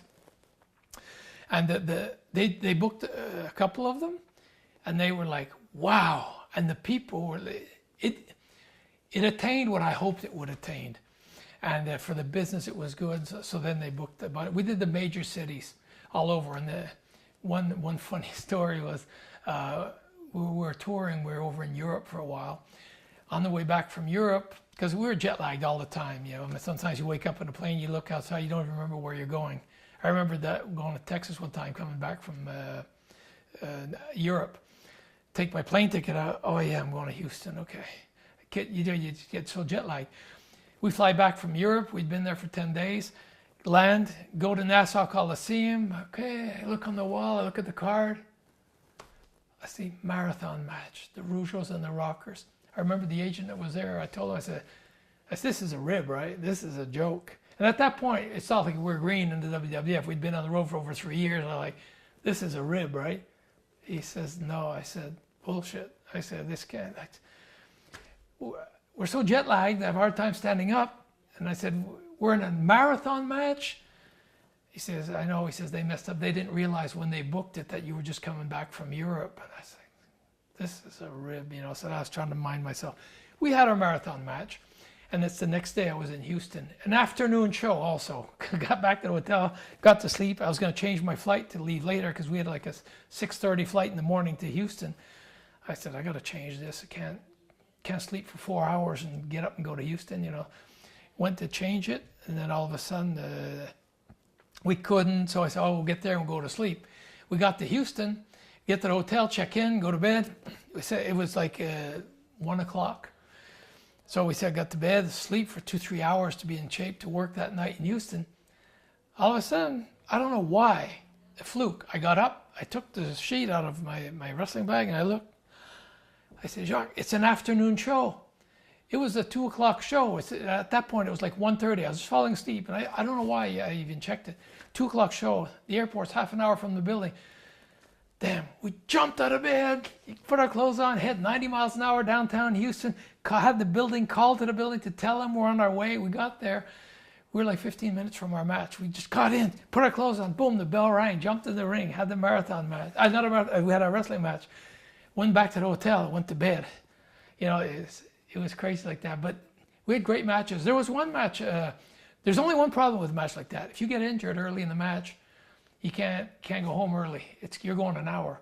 In Chicago at the Horizon, my brother and I against the Rockers, 15 minutes into the match, Marty Jannetty gives me a power slam, shoots me in, gives me a power slam from the ropes. As I land, his elbow landed in my armpit, tore a ligament in my arm. So we're 15 minutes in the match. I felt it. When he landed, his whole weight was in the air, boom, my arm went like this, I couldn't move. I'm like, damn, and I knew it was bad, I couldn't move my arm. I tagged my brother, I said, I'm injured. We went the whole match, one fall to one fall, we win overtime. That is an injury I still feel today, though. And that was 1989. That one I still feel. That I got back to the hotel at night, kept the ice bag under my arm the whole night. The next day I was in Sacramento, California. On the flight, had an ice bag under my arm the whole flight going to California. You get there, the doctor wants to take my pressure. And I said, how about taking my right arm? I couldn't move my left arm. I said, take my right arm. No, I want to do the left arm. Well, I said, just pulled the muscle last night. I'd rather you do it. Let me see that. He went to take it, I couldn't move it. He put his finger on my armpit. There was a tendon as big as my finger here sticking out like a web under my armpit. He says, you're not getting in the ring. I said, look, I'm in California. I came here. I want to get in. He says, you can't. He says, you're this close to that snapping and you'll need an operation. You'll be out for a year. Anyways, I said, look, I'll work out a deal with you. I'll work with my brother. I won't get in the ring. We'll just go to the ring. I like him wrestling, but we'll just work it to where I never step foot into the ring. He says, I'm at ringside. If you put 1 foot in the ring, I'm stopping the match. I said, okay. That's what we did. We had to do that for a while because I couldn't move my arm. And would that have been the point where the first altercation with the Dynamite Kid happened? Was that the injury? Nope. No, that was later. Do you want to talk about that altercation? We may as well get into that now because we haven't talked about your British Bulldogs feud yet. That was the very first match at SummerSlam '88, and I guess that feud, the behind-the-scenes feud, perhaps kind of started, according to Dynamite Kid's book. You guys were originally supposed to go over in that SummerSlam match, but they refused, and it was turned into a draw. Yeah, that part I don't know. Personally, his book, I'll stay polite about it, but I don't give it much credibility. He had a distorted version of reality, I think. I never heard any story about them supposing to go over or us or whoever. When I got to SummerSlam, we were going 20 minutes Broadway. Fine with me. He was pissed off about it. You know, he had heat with my brother Jacques. I don't think I had. He's not a person that I appreciated very much, but I don't think I had any heat with him. I just didn't associate with him, and I didn't particularly like his antics that he was doing to some of the guys, like Outback Jack, and he almost get him to have a nervous breakdown and to leave and stuff like that. He was a bully, and I didn't appreciate that, but I just never was around him. We had a hell of a match at SummerSlam. Personally, I thought it was a very, very good match. After everything was fine, I think, like I said, he had a lot of heat with my brother. My brother, he has his own personality. You can't like and can't be liked by everybody. So I guess he particularly had heat with my brother. The story came up, there was a rib about that. It was Curt Hennig that was playing both sides. He knew that Dynamite didn't like my brother. He knew that my brother didn't particularly appreciate Dynamite either. So he says, good opportunity here to create a rib. And so he created the rib. I think everybody knows the story about him saying that, telling my brother that Dynamite, I think he's the one actually that cut some of my brother's stuff, cut his training belt, cut some stuff. And then he told, because my brother asked him also, because we had asked to be on early because we could catch a flight home that night. So if we were on an early match, there was a flight out of Syracuse we could make, and I know that pissed them off sometimes. Your brother mentioned that was one show where you asked to switch the flight, and that was in Syracuse or something. Syracuse, yeah. And then a few weeks later was at a TV taping or something, the clothes cutting incident with Curt Hennig. No, it was the same night. The same night in Syracuse, because it happens at the end of the tours. We were always trying to get home. If we could make a flight that evening home, it gives you a full day home instead of getting up the next day and coming home and wasting half the day getting home. We were in Syracuse, so we had our match switched to be on the early. We could make the flight home. The Bulldogs were upset about it. Didn't say anything to me about it, but anyways, they were upset about it. And my brother asked Curt Hennig to check his bag. He said, I don't trust the Bulldog, this and that. But like I said, Curt Hennig, we didn't know was playing both sides. So he says, no problem. So when we came back from the ring, we didn't have time to anything. We just boom, hurried, head to the airport. We had somebody bring us straight to the airport, jump on the flight. When my brother came back to get his bag, see, I never had anybody check my bag. Nobody touched my stuff. But like I said, there was some heat there. So checked my bag. Curt Hennig just went gave him a head sign he messed with your bag. And we didn't have time. Boom, we're gone. That's when my brother saw his stuff were cut and this and that. So he was pissed. We had 3 days off. The next show, we headed to Miami. And Curt Hennig supposedly told the Bulldog, Jacques pissed off and he wants to call the office, say that you cut his things, which Dynamite did not, what I understand about it, because we never discussed this after. He did not, I understood. Did Curt Hennig ever actually admit to cutting it? No, after this whole incident, I don't think he did, but I think it came out to where all the eyes were turned towards him, and he was now laying it low. But it had become so intense with the Rougeau Bulldog incident, everything else was secondary. That's not important anymore. Right here, there's an important incident or something potentially dangerous going on. So we go home, we get to Miami, and after the 3 days off, my brother's in the dressing room playing cards with Curt Hennig, like he normally did. And all of a sudden the door opens on the other side. In the meantime, I had injured myself. Actually, it was maybe a couple of weeks later, because I wasn't injured in Syracuse, but I was injured by the time it happened in Miami.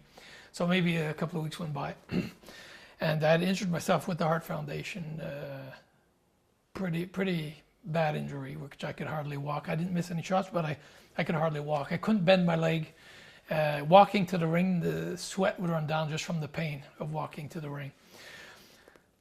So I'm there trying to strap my knee so it won't bend, and this and that. And all of a sudden, Dynamite kid comes in. My brother's playing cards. He comes from behind and slaps him in the back of the head. And it's like, bang! You hear what? And I'm like, what's going on? No, I don't have a clue why this is happening. What's happening? The only thing I knew was the Bulldogs supposedly cut his clothes, cut his weight belt, and the next thing you know, he's attacking him from behind, hitting him behind the head. It's like, it's hard to process real quick. And then I look around, and he had an entourage at that point around him. There was Dynamite, there was Bad News Brown, Ultimate Warrior, Davey Boy Smith, Don Morocco. All of a sudden, you see all this. They all came from the other side. He probably was at the other side. Or I thought, okay, I'm going to do this. They all came in, and then this happens. I said, it's hard to process because it happens fast. It didn't last a minute and a half, the whole thing. So So anyway, so he slapped my brother back in the head. My brother got up, and he's like, whoa! And then Dynamite hit him one time, and my brother's like, what the F's going on here? And I'm still trying to. You're trying to wonder, is this a rib? This is not a rib. It's happening too fast. It doesn't make sense. Then at one point, my brother went to make a move towards Dynamite, like to leg dive or waist dive him. He dove towards him. Dynamite fell on top of him. And then he got up and he went to kick him. My brother put his arms up, kicked the arm. And that's when I was there and I stepped in. And I told Dynamite, I said, hey, that's enough, And so I said, that's enough. So that stopped. And then he went, blah, blah, blah. He's talking to Davey Boy or somebody else.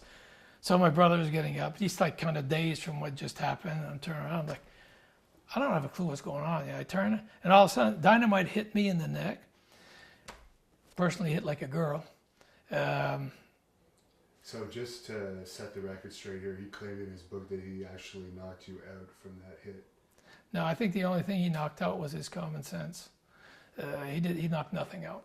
He didn't even faze me. Actually, honestly, I was surprised. Probably the 10-year-old girl could hit as hard as he did. Anyways, at that point. What is the circumstance? I don't know, because he hit me. I wasn't even looking. I was looking, he just hit me in the neck, boom. And I turned and I say, what, you're going to beat the shit out of my effed up leg right now too? And he says, oh, we'll wait till it heals, then we'll fight. I said, no problem. That's what happened. So after that, he left. They all left. That whole week, we were in the same town as them. Oh, the next day, we're on a flight heading up towards Detroit. On the flight, he has the flight attendant announce, we'd like to congratulate the Rougeau brothers on their new boxing careers. So they got a kick out of that. All right, funny. Not too funny, but he thinks it's funny. I know my brother took it very, very bad. He got very deep inside himself, and that it's a depressing situation. It's like, what do we do from here? And the next day, I was talking to him, and I said, there has to be a receipt here. And he says, I know. And I said, if you don't do it, I'm going to have to do it. But I said, I'm going to have to wait, because I couldn't stand up. I'm not, you have to use your common sense. I couldn't even beat up my sister with the leg I had at that point. So, and it was very recent. It took, before I could say it didn't bother me anymore, it took 6 months. And we were like a week, 10 days into it. I couldn't even, for the next 3 weeks, I didn't even set a foot in the ring. I couldn't stand. So we did the match, like I said, where I stayed on the outside. So I'm not going to go and challenge Dynamite, that's all full of steroids and whatnot, and I can't stand up. I'm not an idiot. I'm going to wait. Then when I'm ready, I'll bide my time, and then he'll get his receipt. Because I wasn't going to let that go by. So I told my brother, either you're going to do it or I'm going to do it. If you do it, it'll be sooner. If it's me, it's going to have to wait, but he's going to get his receipt. My brother says I have to do it. I said, fine, I'll back you on that. So the plan was stay low all week, because he's going to walk around being arrogant, cocky like he is, and we ignore him. And if he tries to provoke any trouble, or to ignore him. This way he's going to get set, and he's going to think, he's broken morally and this and that. Because every night he was with his bodyguards too. He was never alone. He always had 3-4 guys around him. He was maybe expecting, maybe there's going to be a receipt. Because he was in a clique with Brett. Kind of like this, the side of it would have been worse than that. I was surprised. It's nothing to it. That's why when I saw his book, knocked both of them out, it kind of upset me a little bit. I was shocked to see that too, actually, because that's the only version of anyone telling the story that I ever heard. Yeah, it never happened. Okay, so basically, he had a clique with him. Yeah, so he always had his entourage. Well, Brett was his brother-in-law. Jim Neidhart was his brother-in-law. Bad News Brown was very close from the. Pardon? He was a Stampede wrestling guy. Yeah, exactly. So he was very close, and they had Dynamite's version, and they were family. They were a clique, which is fine.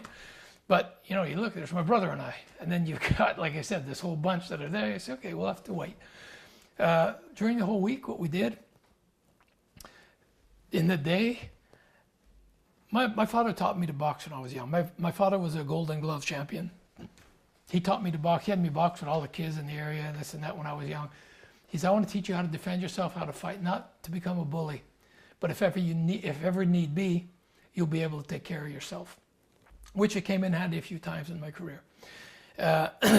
So I taught my brother that week. I'd set up the matches in the room against the wall, and I showed him how to transfer his weight into the punches. Lay it in, lay it in, lay it in. And we did that for like 3 days straight. And then we had already anticipated, we said, Fort Wayne, Indiana, TV next Monday. Said that'll be the day. Because at TV, you're there all day. At one point, there's going to be an opportunity where he's going to be alone. So for like the 3-4 days, practiced every day, hitting to get more weight into his punches and stuff. So at the end, decent. So, and the night before, he called my dad and told him tomorrow the receipt's going to happen, and this and that. And I told him I could hardly walk, but I said, I'll get your back. If somebody makes a move, I'll jump them. So he says, all right. He calls my dad. That's what my dad told him to use a roll of quarters. He says, tape up a roll of quarters, put it in your hand. He says, when you hit him, it's going to have a lot more effect, So that's what he did. So the next day, we're at Fort Wayne, Indiana. And we're at the ring. And we even did on purpose. We went in the dressing room where the heels were, his clique was, and all that. So we didn't look like we're trying to avoid anything. We just set our dressing room, our stuff up there. And Dynamite came in, set his stuff up not far either, just to show. Dino Bravo was friends with Dynamite, but he was also friends with us. He told Dynamite, he says, it's not over. He says, F them. He says, they're broke. They're all weak. They didn't even talk. He says, Dynamite, I'm telling you, it's not over. He says, I know the Rougeaus. It's not over. Bah, bah, bah, bah. Say, I'm invincible. Nobody can beat me. Nobody can touch me, and blah, blah. Anyways, he told him. My brother and I were sitting at the ring, on the apron of the ring.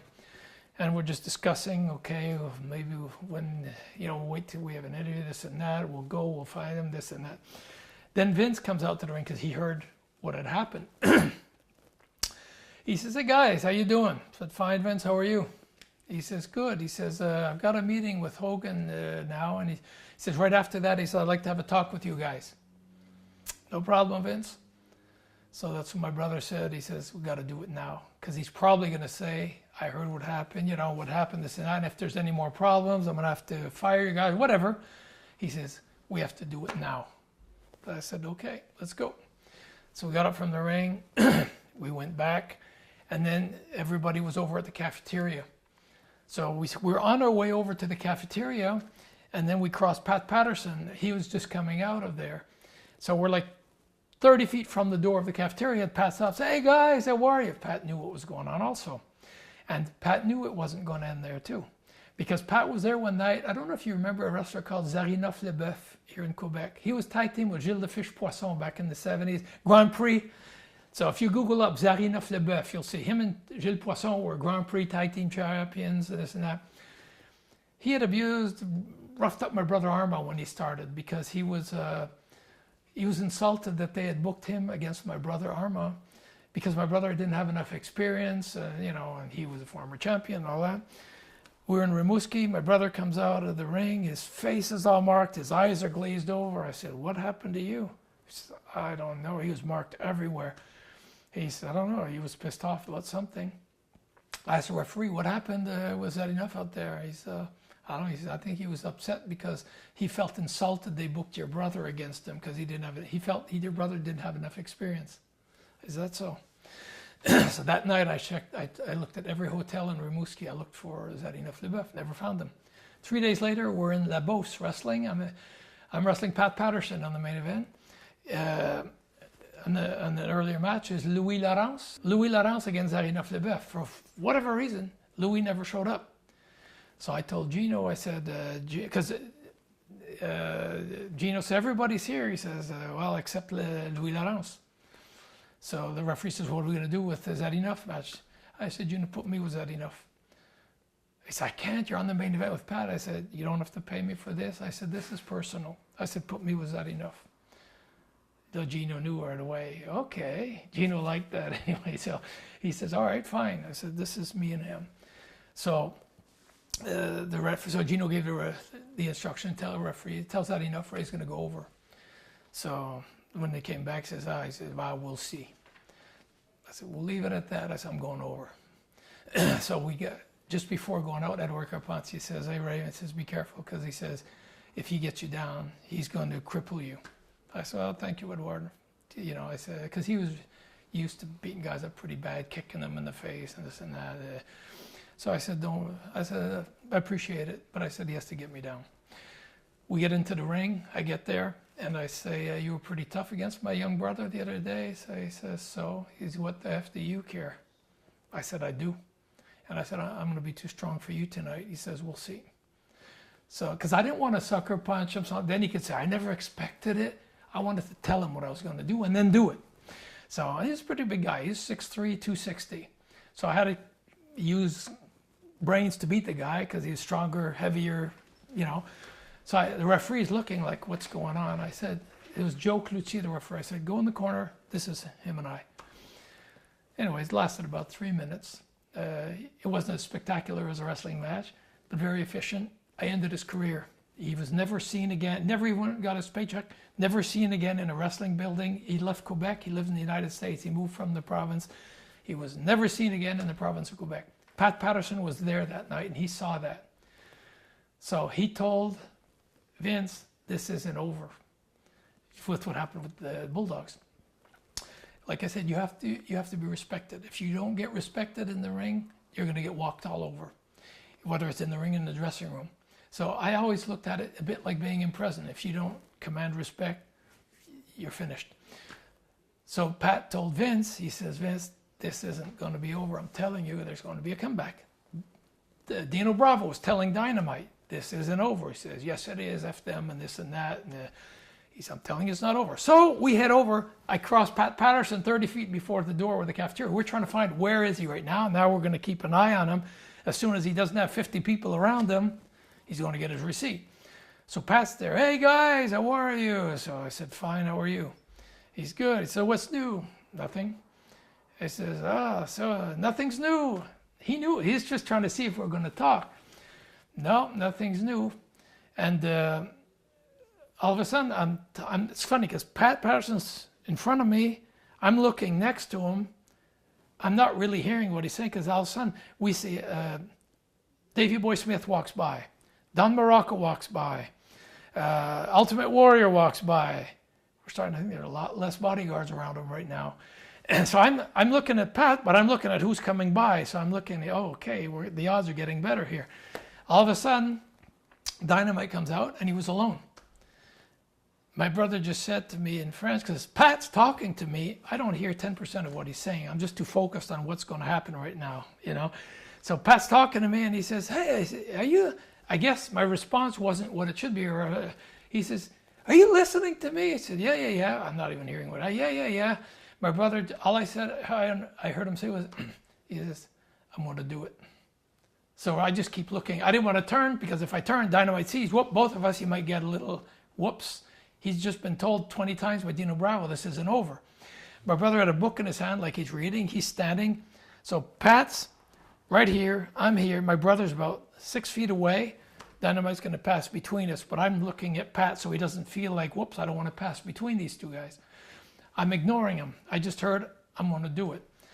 So Pat's talking to me. I don't hear anything now. I'm just expecting to hear something happen in a few seconds. I see him coming up to it, and all of a sudden I hear, pow, right in the mouth. That's when Pat went, hey, hey. I grabbed Pat, and I pushed him in the wall. I said, butt out. I said, this doesn't concern you. And he's yelling, guys, come and stop this. And I had Pat by the clothes holding him there. I didn't want him to stop it. And it was funny because, like I said, my brother, he's never claimed to be a fighter. He's never, and he hit him. He expected Dynamite to fall down. He lost 4 teeth when that punch came. And but he was staggered. His eyes were crossed. He was just staggered. When I turned, my brother was in front of him. And it was funny, like I was playing a robot game. I was going, jab, jab. And Dynamite's like trying to keep his feet. His feet were like slipping all over. He's knocked out standing up. Hit him, just go into him. But it's funny because I was calling the shots. Hit him, jab, jab. And then Bad News Brown came out. A couple of guys, Pat jumped in. I said, stop this, stop this. They were holding Dynamite up. The blood was all over the place. I said, good job. I said, on Bad News came up to, what is this, 2-on-1? I said, hey, buddy, my hands are clean. He did this by himself. So then they all went to Dynamite. Like I said, he had 4 teeth that were gone. The blood was all over the place. So we turned. I said, now we need to go see Vince. So we went to see Vince, knocked at the door. Vince says, what is it, guys? I said, we need to talk to you. He says, well, I'm not done with Hogan. I turned to Vince. I said, we need to talk to you now. And I point to my brother's hands. He sees the blood all over. He says, oh, shit. Like I'm too late, And he knew it was going to happen too, but he didn't figure it so fast. When he came to talk to us, it provoked us to have it fast. He provoked the event quicker. So that's when Hulk says, hey, brother, I'm out of here. So we went in and I told Vince, I said, look, and I told him square out. I said, if you want to fire us because of this, I'm fine with that. I said, with what happened the other night, I said, we didn't look for this. And I said, what he did was uncalled for. But I said, we couldn't live with this. And I said, the rest of my life, I have to get up every day, look myself in the mirror to comb my hair. And I said, I wouldn't be able to do that if it would have just stayed like that. So I said, if you want to fire us now, I said, that's fine. I can live with that. He says, no, I don't want to fire you guys. I want to keep you. He says, but stay here. He says, I'm going to go get them. This has to stop now. He went and he says, you don't open the door to anybody. Because, situations like that can get out of hand real quick. You can get a mob thing going on, So we're in the small dressing room, about 10 by 12, and the door's locked, and he says, don't open to anybody. He says, I'll come back. He came back about 10 minutes later. He says, okay, guys, I want you, he says, just for the update, Bulldogs, they taken him to the hospital. He said, he's pretty messed up. He said, his teeth are gone, his face is, he says, if you wanted a visual impact, you did a hell of a job. So, but he says, now, he says, I want you guys to leave for tonight. He says, come to Cleveland tomorrow. But for tonight, I'd rather you not be in the building. I want to stop this now because when they come back from the hospital, it's still going to be heated up. And okay, but I said, the only problem, Vince, is my brother said, or I said, I don't remember what he said, we did on purpose to have all our stuff in their dressing room with all his bodyguards and him. I said, I'm not sure how safe it is for us to go in there right now. He says, okay, I agree. So he came in with us. We walked in. I remember there was a couple of his guys. They just looked at us because Vince was with us at that point. And one of the guys looked at me like this. I just looked at him, kind of saluted him. And that was it. Like, heck with you, And we just put our things in. He walked us out to the car and we left. The next day we were in Fort Wayne. We were in Cleveland. And there was an agent waiting for us outside when we came in. Vince wants you right now. He escorted us into Vince's office in Cleveland. And that's when he gave us the update that he had a meeting with the Bulldogs. When they came back, he says he was pretty messed up, this and that. And he gave us the whole story. And basically that's where he says he told the Bulldogs if there was any problems, he says, the 4 of you will be fired. He says, I said that to calm the things. I will never fire you guys. But he said, I wanted that straight. He says, this has to stop. Because he says, I told him. He says, okay. He says, now what? Dino says, oh, I'm going to break their legs. I'm going to do this, do that. Okay, fine. He says, obviously you saw that things won't end there. He says, what? So you hit him, they retaliated. You'll have the leg's broken, do you think they're just going to go home and say, okay, well, we're crippled now, we'll go home and it's going to end like that? He says, what, 6 months later, you'll come out of a restaurant with your wife and somebody will hit you in the back of the head with a baseball bat? Then what? You'll have somebody killed in their family? He says, this ends now. You know, finally, it calmed everything down. And remember, Vince, he had said, there's one condition. He says, they're going to pay for my teeth. This and that. Vince said, okay. So when Vince said that, I said, no way. Okay, relax. He said, I'll pay for the teeth. He says, I said that to calm things down. I'll pay for it. Okay. This, for him, that was like, okay, they're going to pay to have my teeth fixed. I'll pay for it. I said, fine, but I'm not paying for his teeth. So maybe I did indirectly and I don't know about it, but I don't care. For the principle, it was no. That ended there. A couple of weeks later, we find out, Vince says, hey guys, I have some bad news. He says, because the thing was, he says, it's going to end. Because, you know, some guys are going to say, hey, you got to get even, you got to get even. And guys were telling us there's a comeback being planned and this and that, so check your backs. You know, you can check your back. What else are you going to do? We're not going to leave, you know, we're going to stay there. But then, like Vince says, they don't want to leave this place. They're making money. He says they don't want to leave. A couple of weeks later, when Madison Square Garden, Vince has us come into the office and he says, bad news. Yeah, what? The Bulldogs gave their notice. They're finishing up. That's Survivor Series. Okay? So now it's like, okay, so that his plan of them not wanting to lose their job doesn't stand anymore. So now the rumors of the comeback make more sense. Like, they don't care, they're leaving anyway. So before leaving, he's going to try to save face. We have to be careful. So all of a sudden, we checked on the bookings to see where we were in the same town. So Vince had his book out. We looked and said, Vince, the last week in the territory, we're in the same towns as them. We're rarely in the same towns. It just worked out that the last week, we're in the same towns every night with them. I said, Vince, this isn't good. Because if there's going to be a comeback, it's going to be in the last week he's here. And I said, knowing him, he's lost face right now. He's just a big overblown ego. And he's going to want to save face. He's going to go to extreme measures for that. So I said, you know, knowing the person, I said, it's very possible that we could cross him in a hallway in a building, and just thinking funny like he is, he's walking by and he might just go like this. I said, if he gets within striking distance of me and if I feel threatened, I'm going to nail him. You know, so I said, there's a potential of something bad happening here. He says, I agree. So what he did is, he had the last night before the week we were going to spend with them, they were going home on tour because they weren't doing TV anymore because they were leaving. So Vince set up a meeting at San Francisco Airport. We're taping at San Francisco. He had them coming in, go through San Francisco before going to Calgary to meet. So Vince set up a meeting in the Admirals Club. The two Bulldogs, my brother and myself, and Vince. That's the first time we'd seen each other since the comeback. So at this point, because like I said, everybody pumps everybody to see what can we create here. So we said, it's good that we see each other first to diffuse anything, or just, you know, if he has a problem, say it. You know, we'll talk to you without having 50 guys pushing you. So we met there. We came in, we sat down. So Vince started by speech by, you know, I don't remember what he said, but he started the first 2-3 minutes like to set the table. And he says, like he was saying, I spoke with the Rougeaus, I spoke with the Bulldogs, you know, he's telling them he spoke with us, he spoke with them. And he says, Dynamite gave me his word that this is over. And so anyways, we talked.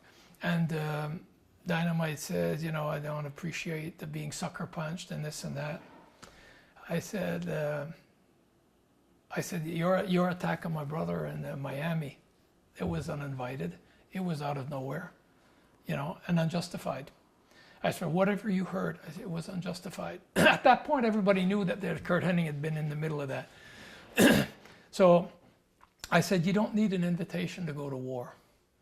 So bottom line, and then my brother started to want to talk, and I told him in French, shut up. There was enough heat. I said, I think I could defuse something better than he would at that point, because right away Dynamite says, oh yeah, right away they were both. I just said, shut up. And I took the floor and I just, you know, brought this. I said, look, I said, this is a situation. You initiated something, there was a comeback. Vince said, you have spoken. He said that you gave your word to Vince that this was over. I said, your word is good enough for me. I didn't 100% believe him. That's what I said. I said, I'm not going to be stupid and say yes and then turn my back to him. But I said, your word is good enough for me. I said, as far as I'm concerned, you've got my word, it's over. And and I spoke to Davey Boy, same thing. I understand you're caught in this like I'm caught in this. But I said, personally, it's over. And I said, if you give your word, it's over. So Vince, at that point, said, I'd like you guys to shake on it and all that. I said, I have no problem with it. I shook hands with Dynamite, shook hands with Davey Boy, my brother shook hands, boom. And then we left. We said, okay, that's the way it's going to be. So we left. The last week, like I said, I told my brother, we can't be idiots either and just say, okay, it's over and close your eyes and, So when he'd take a shower, I'd stand guard outside. I'd just be there and we wouldn't both take showers at the same time. He wouldn't take a shower and I'm somewhere else and vice versa. We kept, and Dynamite said something when we had that meeting too, and he says, because he didn't want to give any credit to my brother for that, because Dino told him, he says, look, I know Raymond, and he says, it's not over. I'm telling you, it's not over. So Dynamite says, one thing I want to get straight, brother, he said, I credit you for the comeback. I don't give him any credit. That's what my brother says. Hey, I said, shut up. It doesn't matter who, matter is, he gave his own comeback. It doesn't matter who did what. He did it on his own. He got the cuts and it took a lot of guts to do it, a lot of courage, because he was nervous, he was scared of doing it, but he says, I have to do it. So I give him credit for doing it. So anyways, after that it was over, we left. So the last week, like I said, we were being very cautious, and we stayed at different hotels from the guys, just not to leave anything. The guys, where are you staying? Oh, I don't know, we're going to check in somewhere. Just to avoid that last week anything happening. The week ended, and then we had the last match. We're working with them at Survivor Series. It was just a coincidence. It was 5 against 5 at the Survivor Series. Vince worked it out to where he wanted us out of the ring early and leave the building, because it was their last night. So if something happens, it's tonight. So Vince says, I want to end this now. He wanted us eliminated early, just leave, get out of the building this way. After that, they're gone and it's over. So that's pretty much in detail what happened with the Bulldogs story. And the one other feud I wanted to ask you about was the Bushwhackers. Yeah. You had one WrestleMania match against them. Yeah. It was very light as far as I'm concerned, because they're not intense matches. They were more, they were characters. They were gimmicks. I had no problem with them. They had their own style. It's not like you go out and you're going to build a big story and this and that. They make people laugh. So basically that was it. So it wasn't very intense. They were a pleasure to work with, two very nice guys, but like I said, it's not something that stands out in my career. Wow, yeah, the feud with the Bushwhackers. The Rockers, yes. Heart Foundation, yes. The Garvins, yes. But Bushwhackers, it was just fun to work with them. And you already spoke about why you decided to retire from pro wrestling. Was your brother okay with that? Because your brother ended up continuing on wrestling. What was his feelings on you wanting to retire? He was actually a little more radical about it than I was. I never closed doors. I mean, I won't have a retirement match in case. I was 34 years old. In a year I could miss it, or 2 years. I didn't want to have a retirement match and then say, I'm coming back, by the way. If I would have done a retirement match, I don't allow myself to come back. So I wanted to keep the door open. We had spoken about it. My brother was more radical about it. He's more emotional than I am about it. When we finished, we were finished. He says, I'm done. I'm never wrestling again. It's over. Never. I said, you can never say never. We don't know. Maybe in 6 months from now, we'll want to come back. Never. He said, when I get home, I'm burning all my stuff. I said, don't burn it. Wait. I said, let's do one thing. When we get home, if you'd asked me, I would say, I'm never coming back. But I wanted to leave the door open in case. He's like, I'm never coming back. So like I said, he was more emotional. I said, let's do one thing. When we go home, we're done. Let's take 6 months, not even talk about it. And then we can sit down after 6 months and then just say, okay, do you miss it? Do I miss it? Do we miss it? Do we want to go back? Are we happy the way we are? Let's take 6 months. 4 months after we'd stopped, at one point my brother called me and he says, "Hey, I think it'd be about time we should start thinking of calling Vince to get a date to start to come back." And I said, "Wait a minute." I said, "We said we were going to take 6 months. And hey, look, I need to go back on the road. I need to work, 'cause we have different lifestyles." And he says, "I have to go, I need to work and this and that." I said, "Look," I said, "if you ask me right now," I said, "it's no." I said, "We'd say we wanted to take 6 months." But he got a little more emotional about it, that he wanted to go back. He needed to go back. And for me, I said, if you ask me to position myself now, the only answer I could give you is, the longer I'm away from it, the happier I am. So I said, personally, I don't think I'm going back, but we had said 6 months. So anyways, that's where he wasn't too happy about that part, and he went back finally as the Mountie. Pardon? How did you adapt to becoming an announcer? I adapted well, actually. In the beginning, I was very nervous about it because I didn't have any, academic or professional training for that. Vince wanted to keep me as an announcer, and he tried me out on the live interviews and stuff. And he says, "Hey, Ray," he says, "you're very articulate," and he says, "the cameras love you." So he liked what he saw, and he liked what he heard, and I'd never done that. So he thought, I could do something with this guy, So in the beginning, just the interview part was fine. I was nervous because I didn't want to mess up. I'm a perfectionist, and I like to have things perfect. When they started having me as the anchorman for the show, the main commentator, that was a little more nerve-wracking because all of a sudden I'm the lead. I'm getting all the cues. I'm getting the ins, the outs, where we're going. I was doing simultaneous translations. I have the producer speaking in English. I'm describing in French and translating English to French. I remember in the beginning, I used to leave there. I'd have a headache. I was burnt. I was like exhausted from the concentration that it took. After a while, it was fun. For me, I took it like a new challenge, a challenge to live up to, and I enjoyed it. I really liked it. And you ended up even doing some English face-to-face segments. Yeah, and slams. actually, I'm the only one that did from the beginning to the end of that whole face-to-face segment, which lasted a good while, a couple of years. I was on the first and the last, every single one. I did everything for Canada, English, French. I did a lot of English for the United States, and I did everything English for international. So it was actually, I'd go there, I'd spend a day and a half in studio doing face-to-face interviews. That was very good, actually, good training. And but it was live. They did auditions for it. They had Howard Finkel audition. I auditioned. Todd Pettengill. Yeah, there were a few people, and finally it was Gene Okerlund and myself that started the face-to-face. Then Todd Pettengill came in, and there was somebody, but it was always me and somebody else, I was there the whole time from beginning to end. And you were starting to talk about your brother's Mountie character. What were your thoughts on the Mountie character? I thought it was great. Very entertaining, very colorful. You could do a lot with it. My brother was great on interviews. He was a good worker. And with the cattle prod and all that, there was a lot of depth to it. And I think he did a hell of a job. I thought it was a good gimmick. And unfortunately, that gimmick had to be ended due to the lawsuit. Legal issues, yeah. And then he went on to be called the Quebecers, which was kind of a rib on the whole Mountie character, with him still wearing the Mountie uniform with Pierre-Carl Ouellet.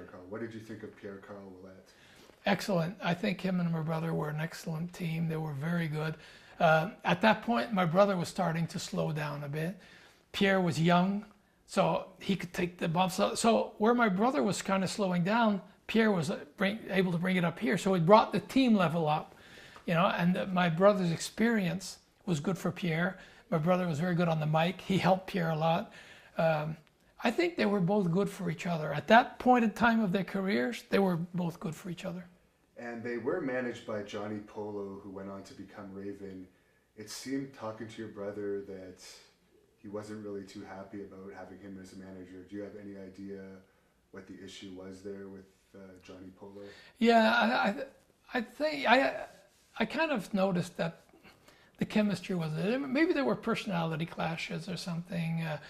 Maybe Johnny Polo wasn't really happy as being a manager either at that point, because he wanted probably to be more in the ring, but he was stuck in a manager position. So I think everybody, like he wasn't where he wanted to be, so he wasn't putting everything into it, and maybe the personalities weren't quite there. I think it's a whole, it's circumstantial, I think. So your brother Jacques had a successful run as the Quebecers. I believe they were tag team champions 3 times. Then he eventually decided to have his first official retirement match in 1992 at the Montreal Forum, which I believe was sold out. Yes, it was. Yeah. Probably the last legitimate sellout. Yeah, probably. Yeah. And you managed Jacques for that. What are your memories of that night? It was a very emotional evening. I thought it was officially his retirement match. So I was like, for me, it was the end of an era. Me, I had already retired. So my father, my uncle, everybody's out of it. There was only Jacques left in the in the family that was in the business. And it was, for me, it was like the end of a whole era of the Rougeau family in the wrestling business. So for me, it was emotional also. So it was memorable. The atmosphere, the everything you felt the intensity, the emotion in the place. It was really a nice evening. And the next really big match that you were involved with in Montreal, I guess, was your boxing match against Owen Hart with George Chavallo as the special guest referee. No, George Chavallo was Owen Hart's manager. He trained with, he was Owen Hart's trainer, and he was his corner man during the match. And your father was your corner man. I had Dino Clavet, which was a professional boxer, and my father in my corner. And what are your memories of that, and how did that whole situation come about? That was great. It was the thing that happened for me. I was retired. I was gone. I'd never officially retired, so I could always keep the door open. My son, I retired 5 months before my son was born, so he never saw me in the ring. When he was at that point he was 7 years old when I did the match. When he was asking me about it and stuff, he was 6 years old. He said, "Dad, am I ever going to see you in the ring?" Because he was watching me as a commentator, watching me doing interviews, watching the WWF. "Am I ever going to see you in the ring? I'd like to see you wrestle," and this and that. I said, "Oh, I don't know. I don't think so. I'd love to see you," and this and that. I have one son. What do we do for our kids, huh? Get back into shape and get back into the ring. But I said, eventually, I was like, it would be fun, maybe. And so, but I didn't. For my wrestling career, I'd done everything I had wanted to do in my career. I couldn't get the motivation up to come back and wrestle another match. Out of the blue, why, for what? I just couldn't get into it. I always liked boxing, like I told you. I always loved boxing. And I came to Vince and I said, "Vince, I'd like to come back to do a boxing match." I wanted to do it with Shawn Michaels originally.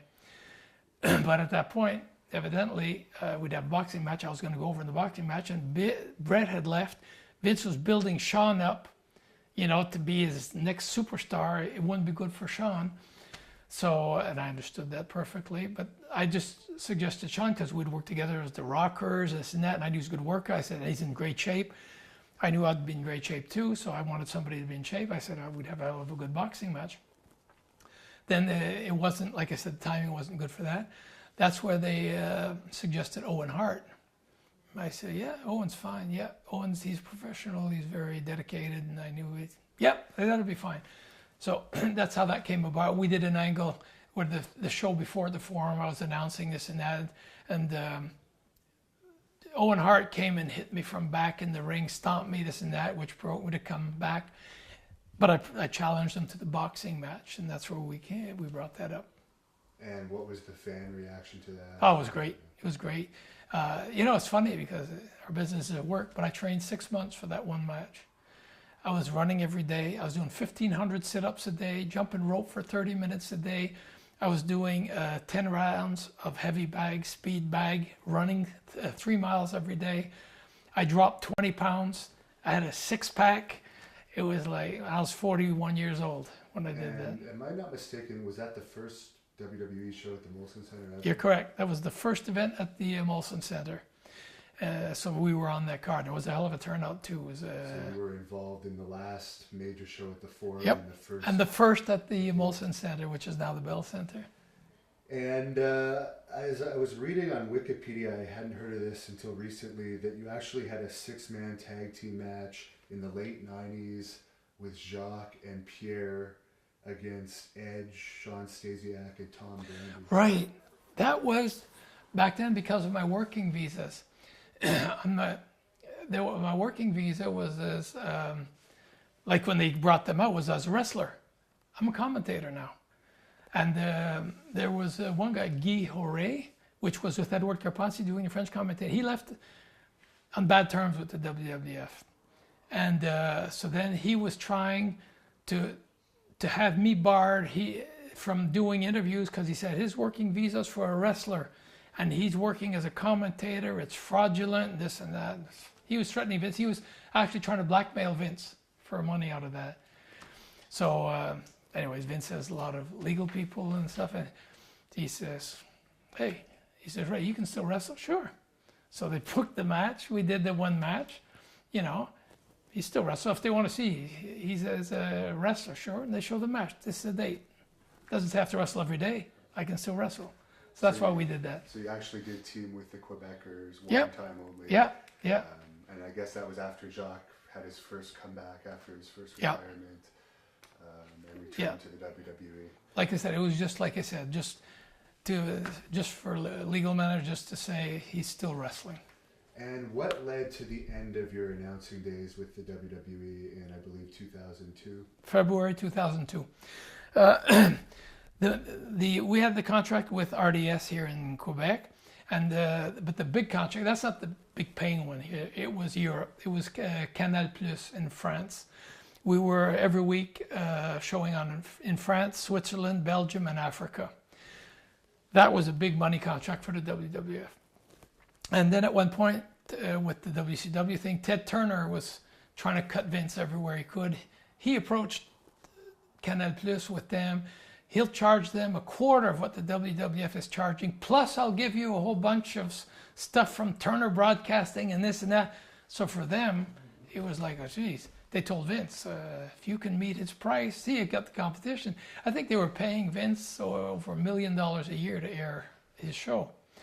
Turner came out, I'll charge you $250,000 a year, and I'll give you other shows you can air at your will. So they said, Vince, can you lower your price like that? For Vince, it was out of the question. So at that point, they stopped. At that point, they started also bugging. They were starting to pay later, and this and that. And then Vince says, the heck with that. So they stopped airing. The only show we were going to be doing at that point was just for Quebec here, for RDS. But it wasn't, business-wise, it wasn't viable. It wasn't, Vince is a businessman, and he said it wasn't viable. So that's where we stopped airing the French. And it was fine with me because it had been 5 months. I'd been questioning also about going to New York every week and taking the planes. On September 11th, with the terrorist attacks, 15 minutes before the first attack, 20 minutes before the first jet hit the towers, I was in another jet landing in the JFK, in LaGuardia. We turned over the Twin Towers at 8:15. At 8:35, the first jet hit. I'm thinking, and then for a few months, I'd been telling my wife, I'm like, why am I still doing this? I was tired of traveling at that point all the time, and it was every week now. So I was considering stopping, but then again, I was making money, working 1 day a week and loving what I was doing, because for 5 years I had fun. I had my own airplane. I flew myself to New York every week. So now I love to fly. I'm flying to New York. My expenses were paid and all that. But when the company, so I would have continued like that forever. I'm going to work. I love doing commentating. I love flying, and I'm being paid for both. What more can you ask for? When Vince's company went public, the lawyer says, hey, you have a commentator flying down with his own plane.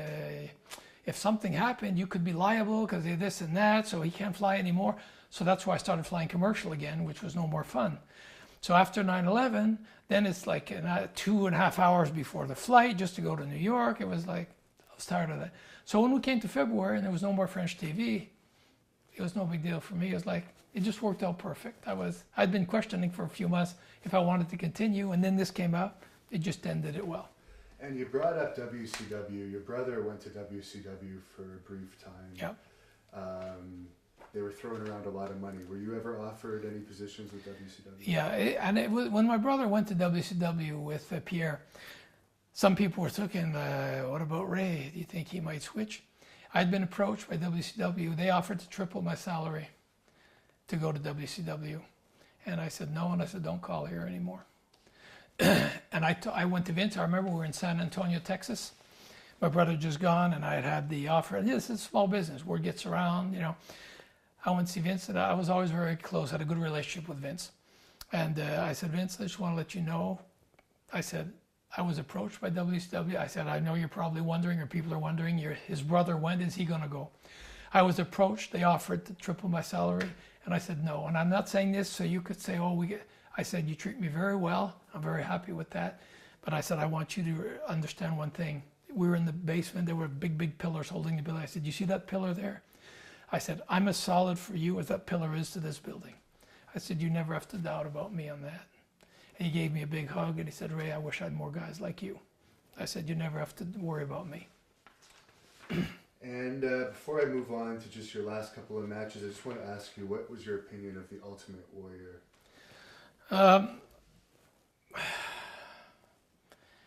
He's not a guy I appreciated more, particularly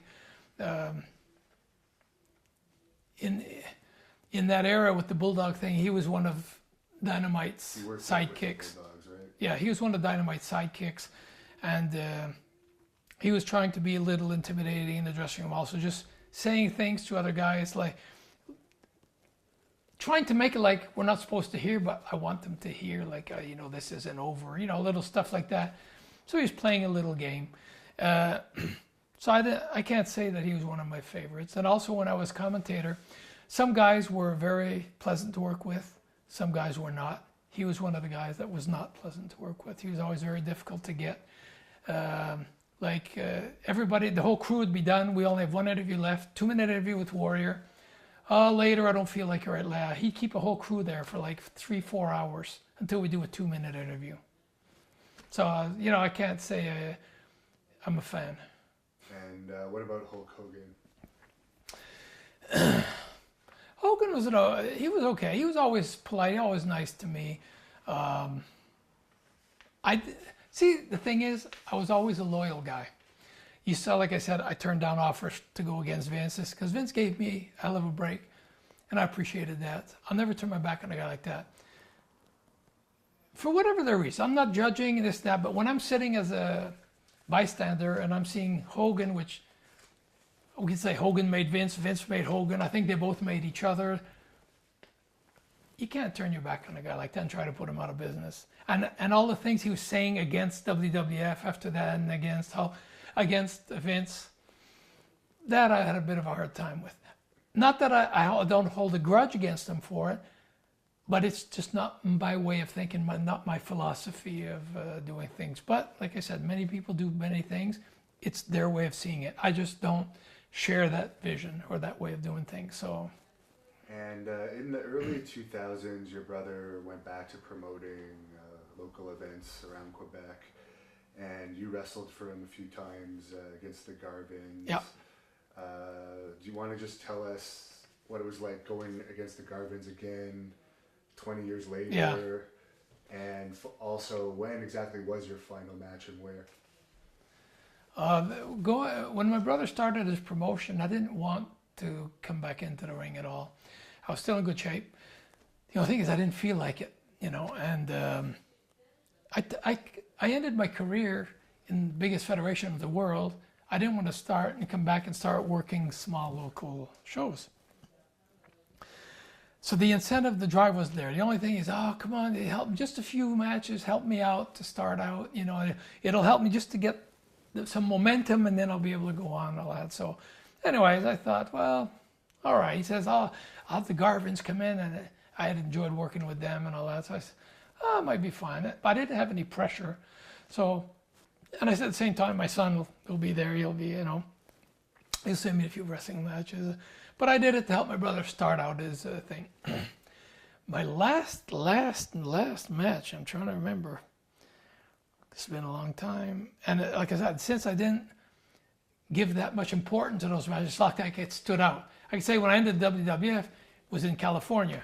Royal Actually, no, I ended officially. We were in, we were in Chicago. They asked us to come in for Chicago for Royal, but we ended at Survivor Series. They asked us because the tour was still going on another 3 days in California after Survivor Series. So they said, could you just finish the tour? So me, officially, I give them a notice for Survivor Series. We continued the last 3 days in California.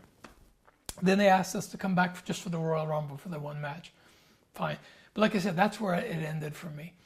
My brother, it may have been in if I recall correctly, Lac Saint-Jean, in Jonquière, Lac Saint-Jean. He did one match there, and I think that was my last one. Yeah, my brother, Armand, Jacques, and myself. That might have been the last one. A 6-man tag. Yeah, we did a few 6-man tags at the end there, and I think that was it. And how do you want to be remembered? What do you want your legacy to be? It's funny because Vince told me when I was commentating, because I did breakfast with him a few times, we'd talk, and he says, Ray, he says, you are just, he says, so different from everybody. He says, it's like you're from another planet. And he says, he says, because I wasn't a party guy, didn't drink, didn't do drugs, didn't do this, didn't do that, always loyal, never jumped ship, always, even when WCW was gaining momentum, I'll stay right till the end. He's like, you're from another planet. And I said, oh, thank you, I appreciate that. What I'd like people to remember, and it was one thing he said, I always try, Nick Bockwink was a guy like that. When he wrestled, he always wanted to bring a certain class to the business. That's what I wanted to do also. And when I became commentator, Vince, what he said, he says, what I like about you, Ray? And I said, no. He says, you bring a touch of class to my show.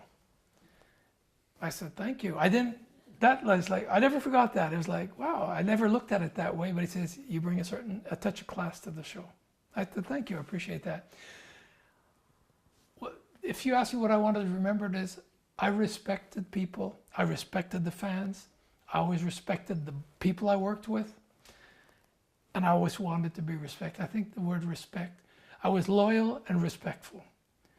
And I think that is it. And still today, when I'm loyal to somebody, I'm loyal right to the end. No matter if times get hard or something, I won't abandon ship. I'll be there right till the end. I'll sink with the ship. Basically, that's it.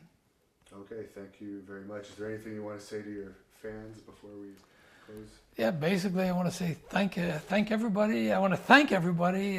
Thank you all for supporting us, for hating us during the career when we were the fabulous Rougeau brothers, for loving us when we were the Rougeau brothers, for being there for all the attention. Many times, I'll see people, meet people somewhere, and they'll say, Mr. Rougeau, I'm glad to meet you, and I want to say thank you for the memories. I want to return it. I want to say thank you for the memories, because it's all the fans that made my career what it was, that made it so enjoyable, that through the tough times, the hard times, when you're on the road, you get there and the building is full of screaming fans that are passionate. That's what gives you the drive to keep going on. I want to thank you for that.